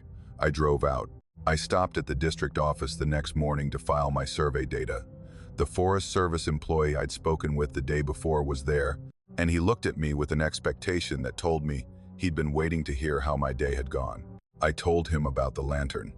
I described it clinically, the way I'd describe any field observation, noting the location, the time, the physical characteristics of the light, the absence of any visible person or mechanism supporting it. He listened without surprise. The hollows had lights for as long as anyone can remember, he said. My grandfather talked about seeing them when he was a boy, and his grandfather before him. Always a lantern, always in the evening, always in winter. Some people say it's a miner from one of the old operations that used to be in there. Someone who went into one of those mines and never came out, still carrying his lamp, still walking through the hollow on his way to a shift that ended 100 years ago. Some people say it's older than the mines, that the light was there before anyone was mining, that whatever carries it has been walking that hollow since before the lanterns existed, and the lantern is just what our minds make of a light that our brains can't process any other way. He shrugged. What I know is that the light is real, that it shows up in winter, that it's been seen by credible people for generations, and that it's never hurt anyone. It approaches sometimes, the way it did with you. Gets close, looks you over, and then goes back the way it came, like it's checking on who's in the hollow, making sure you're supposed to be there, or making sure you're not someone it's looking for. I asked him who it might be looking for. He thought about that for a moment. If I had to guess, I'd say it's looking for whoever it was walking with when the light went out the first time. A partner, a friend, someone who was supposed to be beside it in the hollow, and who got separated in the dark. It's been carrying that light through the trees for a very long time, looking for someone who isn't there anymore, and every time it sees a person, it comes close enough to check, and then moves on because the person is never the right one. I've been back to Bone Hollow twice since that evening, both times in February, both times alone, both times completing my bat surveys with the professional attention my work requires. I haven't seen the lantern again, but I felt it, or thought I felt it, a warmth at the edge of my awareness on winter evenings, when the sun drops behind the ridgeline and the hollow settles into its deep February dusk, a sense that somewhere in the trees a flame is burning in a glass globe carried by a hand I can't see, moving through the forest with the patience of something that has been searching for a very long time, and that will continue searching for as long as the hollow exists, and the winters come, and the dark fills the valley at the end of the short February days. I always leave before full dark now, not because I'm afraid, not exactly, but because the Forest Service employee's personal advice has taken on a weight that my professional training can't dismiss. Be out before dark. Not because the light is dangerous, because the light is looking for someone, and standing in a darkening hollow while something you can't see carries a lantern toward you and checks whether you're the person it's been searching for, is an experience that stays with you in ways that don't diminish with time or rationalization. The light is real, the hollow is real, and whatever walks through Bone Hollow in the February dark carrying a flame that's been burning longer than anyone can account for is real too. In whatever way that word applies to things that exist at the boundary between what we can explain and what we learn to live alongside without understanding. I've been a search and rescue volunteer with the Haywood County team in Western North Carolina for 7 years. I started after I retired from teaching, needing something to fill the time and the sense of purpose that leaving the classroom had taken away. SAR work suited me. I'm fit for my age.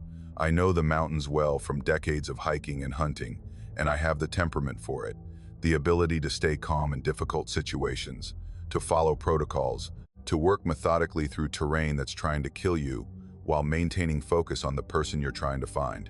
In 7 years, I've been on over 40 searches, everything from lost day hikers who turned up confused but fine to recovery operations where we were looking for someone we knew we wouldn't find alive.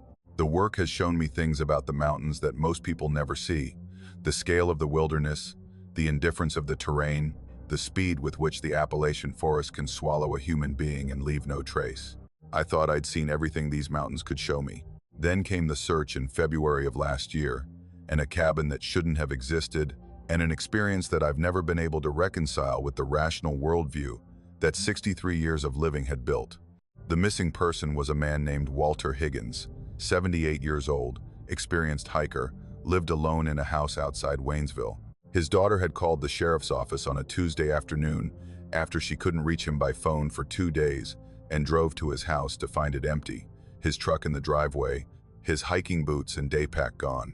Walter was known to hike alone in the national forest despite his age and his family's objections, and he had a particular affinity for the remote sections of the Pisgah National Forest above the Shining Rock Wilderness, areas that were challenging even for younger hikers, and that in February presented serious cold weather hazards. We mobilized that evening. The team consisted of 12 volunteers plus our coordinator, and we established a base camp at a trailhead on the Blue Ridge Parkway, where Walter's daughter said he frequently started his hikes. The temperature was in the low 20s, dropping toward the teens overnight, with a cold snap forecast to push nighttime lows into single digits by midweek. If Walter was alive and exposed, he didn't have much time.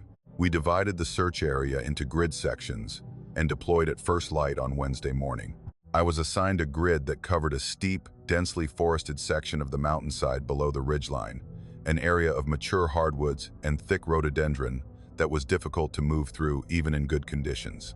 The snow from a storm the previous week was still on the ground, about 4 inches, enough to show tracks but compacted enough in places to make tracking unreliable. I was working my grid alone, as we often do in SAR when the terrain is too rough for pairs to move efficiently, maintaining radio contact with the team and calling Walter's name at regular intervals. By early afternoon, I'd covered about 2/3 of my grid without finding any sign of Walter. The day was cold and clear, the sun providing light but no warmth at this elevation, the air carrying that dry, metallic quality that extreme cold gives to mountain atmosphere. I was working along the contour of the mountainside, moving through a section of old-growth forest where the trees were massive, their bare canopies creating a lattice overhead that filtered the weak February sun into something dim and diffuse. I came over a small rise and found the cabin. It was in a natural clearing, a flat spot on the mountainside where the slope eased enough to provide level ground, sheltered on 3 sides by the terrain and the surrounding trees. The clearing was small, maybe 30 feet across, and the cabin sat in the center of it, a single-room structure built from hand-hewn logs with a stone chimney on one end. The construction was old, the logs darkened by age, the chinking between them crumbling in places, the roof covered in wooden shakes that had weathered to silver gray. It was the kind of cabin you find occasionally in the deep backcountry, remnants of the settlement era or the early logging days, usually collapsed or nearly so, claimed by the forest and returning to the earth. But this cabin was intact. The walls were straight, the roof was sound, the door was hung properly in its frame, and it was warm. I felt the warmth before I reached the door, a radiant heat that I initially attributed to the sun hitting the south-facing wall, but that intensified as I got closer in a way that had nothing to do with solar gain. I could see my breath in the 20-degree air, the white clouds of exhalation visible with every outbreath. But when I put my hand on the cabin wall, the logs were warm under my palm, the wood carrying a heat that felt like it came from inside the structure, as if there was a significant fire burning in the hearth, and the entire building was radiating the absorbed energy. I knocked on the door, 3 firm knocks, the standard SAR announcement. "Search and rescue," I called out. Is anyone inside? We're looking for a missing hiker." My voice sounded flat in the cold air, the words absorbed by the forest around me. There was no response from inside. No sound of movement, no voice answering, no creak of floorboards under shifting weight. I tried the door. It opened inward, the latch lifting easily, the hinges moving without resistance, and warmth spilled out through the opening like something liquid, enveloping me in a wave of heated air that was shocking after hours in the February cold. I stepped inside, my hand reflexively reaching for the radio on my chest, and I stopped in the doorway, trying to process what I was seeing. The cabin was one room, maybe 12 by 14 feet, with a stone fireplace centered on the far wall, a wooden bed frame with a mattress against the left wall, a table and single chair to the right of the door, and a small wooden shelf above the table that held a few items I couldn't immediately identify. The floor was wide plank boards. The ceiling was exposed rafters. The walls were the interior faces of the same hand-hewn logs that formed the exterior. It was simple, functional, the kind of space that a person could live in with minimal possessions and maximum self-sufficiency. A fire was burning in the fireplace. A healthy fire, well-maintained, the flames working through what looked like recently added hardwood logs, the coals beneath glowing deep orange, the heat output significant enough to bring the cabin's interior temperature to what I estimated was close to 70 degrees. Beside the fireplace was a stack of fresh-cut wood, the pieces split cleanly, and recently enough that the cut surfaces were still bright and moist. There was food on the table, a ceramic bowl containing what appeared to be stew, the surface of the liquid still steaming, the smell reaching me across the room with a richness that spoke of long cooking, meat and root vegetables and herbs in a broth that had been simmering for hours. Beside the bowl was a piece of bread on a cloth napkin, the bread looking fresh, its crust intact, and a cup of water. The bed was made. The mattress was covered with blankets that were folded neatly, the pillow arranged at the head, the whole assembly showing the careful attention of someone who maintained their living space with daily routine. There was a coat hanging on a peg by the door, heavy wool, old but well cared for. A pair of boots sat beneath it, leather, hand-stitched, placed neatly together on the floor. The cabin was lived in. Every detail spoke of active habitation, of someone who maintained this space as their home, who built fires and cooked meals and made their bed and hung their coat by the door. But the cabin was empty. No one sat at the table. No one tended the fire. No one occupied the bed or wore the coat or stood in the boots by the door. And the floor told a story that contradicted everything else in the room. The wide plank boards were covered in a thin layer of dust, the kind of fine particulate that accumulates over time in a closed space. And in that dust there was only one set of footprints, mine. My boot treads, tracking from the doorway to where I stood in the center of the room, the only disturbance in a layer of dust that should have been crisscrossed with the footprints of whoever was living here, cooking here, sleeping here, maintaining a fire that was burning right now in front of my eyes. I stood in the warm cabin, looking at the steaming stew and the burning fire, and the made bed and the dust on the floor that showed only my own tracks, and I felt a disconnection from reality so profound that I had to put my hand on the table to steady myself. The table was warm under my fingers. The stew smelled of thyme and onion. The fire crackled and popped with the sound of well-seasoned wood burning at optimal temperature. Everything in the room was real, tangible, producing sensory information that was consistent and coherent, and none of it was possible. I keyed my radio. "Base, this is Unit 7. I found a structure at my current position that's not on our maps. Single-room log cabin, currently occupied, fire burning, food on the table. No sign of our subject, but someone is living here. Request a team to my coordinates for investigation. Over." The response came back promptly. The coordinator acknowledged my report, took my GPS coordinates, and dispatched 2 team members to my location. Estimated arrival, 40 minutes given the terrain. I waited outside. I stepped out of the cabin and pulled the door mostly closed behind me, leaving it cracked so I could see inside, and I sat on a fallen log in the clearing, watching the cabin and monitoring my radio. The warmth still radiated from the walls, and through the crack in the door I could see the fire burning and the steam rising from the bowl on the table. I pulled out my phone and took several photographs of the cabin exterior, the clearing, the surrounding forest. I noted the time, I recorded my GPS coordinates a second time to verify accuracy. I did everything my training told me to do when encountering an unexpected find during a search operation. The team members arrived about 45 minutes later. A man named Rick and a woman named Dana, both experienced volunteers I'd worked with many times. I heard them coming through the forest, their voices calling to me as they navigated the terrain, and I stood and waved them into the clearing. "There it is," I said, gesturing toward the cabin. "Doors open, fire still going." Rick and Dana looked at the cabin. They looked at each other. They looked at me. Rick walked to the door and pushed it open, and I watched his face as he looked inside. "There's no fire," he said. I was beside him in 3 steps, looking through the doorway into the cabin interior. The fire was out. Not recently extinguished, not smoldering, not showing any sign of having been burning 45 minutes earlier. The fireplace held a bed of ash that was gray and cold, the kind of deep ash accumulation that takes months or years to build up, undisturbed and uniform. No flames, no coals, no heat. The stew on the table was gone. In its place was the same ceramic bowl, but the contents had been replaced by a dried, crusted residue that looked like food that had been sitting in a bowl for years, maybe decades, the surface covered in mold that had itself dried and died. The bread beside it was a desiccated lump, hard as stone, showing the same signs of extreme age.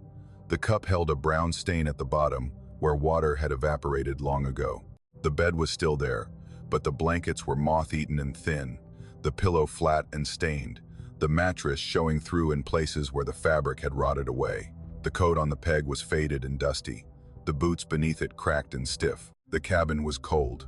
Not just unheated, but cold in the way that a structure absorbs the cold over time. The logs and stone and floorboards storing the February temperature in their mass, radiating chill the way they'd been radiating warmth when I'd arrived less than an hour ago.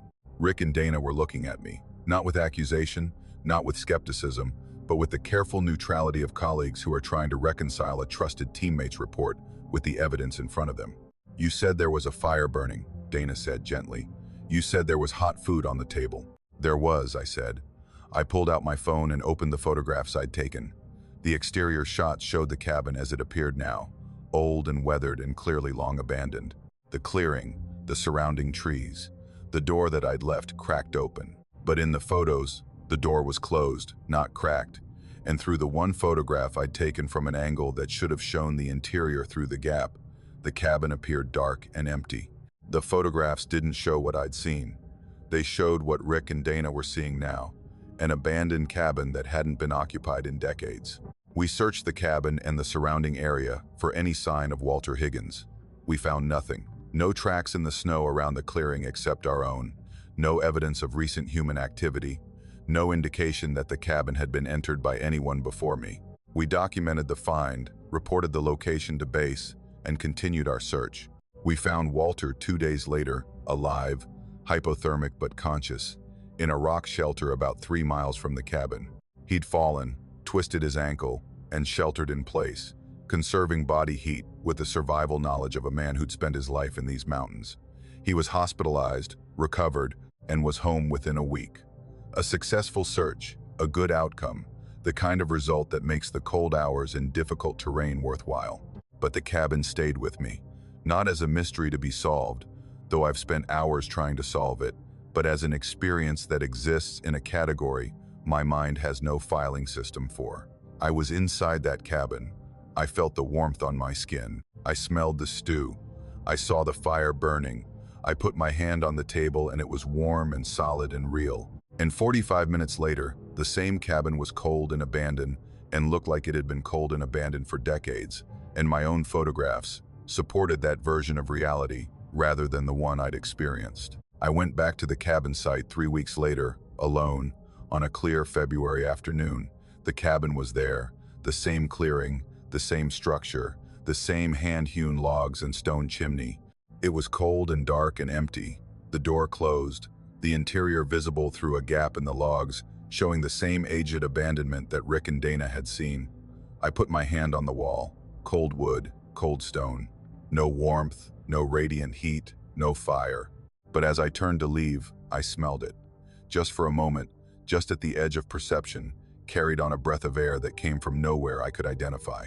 The smell of wood, smoke, and thyme and onion, the smell of a stew simmering in a warm cabin, the smell of a home that someone was maintaining with care and routine, and the daily acts of living that make a structure into a dwelling. The smell was there and then it was gone, replaced by the cold, clean air of the February forest, and I walk back to my truck knowing something that I'll carry for the rest of my life. The cabin is occupied, not in the way I understand occupation, not by a person who exists in the same time and temperature and physical reality that I do, but by something that persists in that structure, that maintains a fire and cooks meals and makes the bed and hangs its coat by the door, that exists in a version of the cabin where the logs are warm and the stew is fresh and the fire is burning, a version that I stepped into for 45 minutes on a February afternoon and that closed behind me when my team arrived, leaving me on this side of whatever boundary I'd crossed, with a memory of warmth in a cold cabin and the smell of a home that someone has been keeping since before the maps were drawn, in a clearing that the forest surrounds and the mountains shelter, and the February cold holds in its grip, except in the space where the fire still burns and the stew still steams, and someone's boots sit by the door, waiting to be worn by a person who stepped out of the world so long ago that the cabin aged and the food dried and the fire went to ash for everyone except whoever still lives there, tending the hearth in a room that I visited once and that I can still feel on my skin when I close my eyes and remember the warmth, the impossible February warmth of a place that exists just past the edge of what we can see, warm and waiting and lived in and empty, all at the same time, depending on which side of the door you're standing on.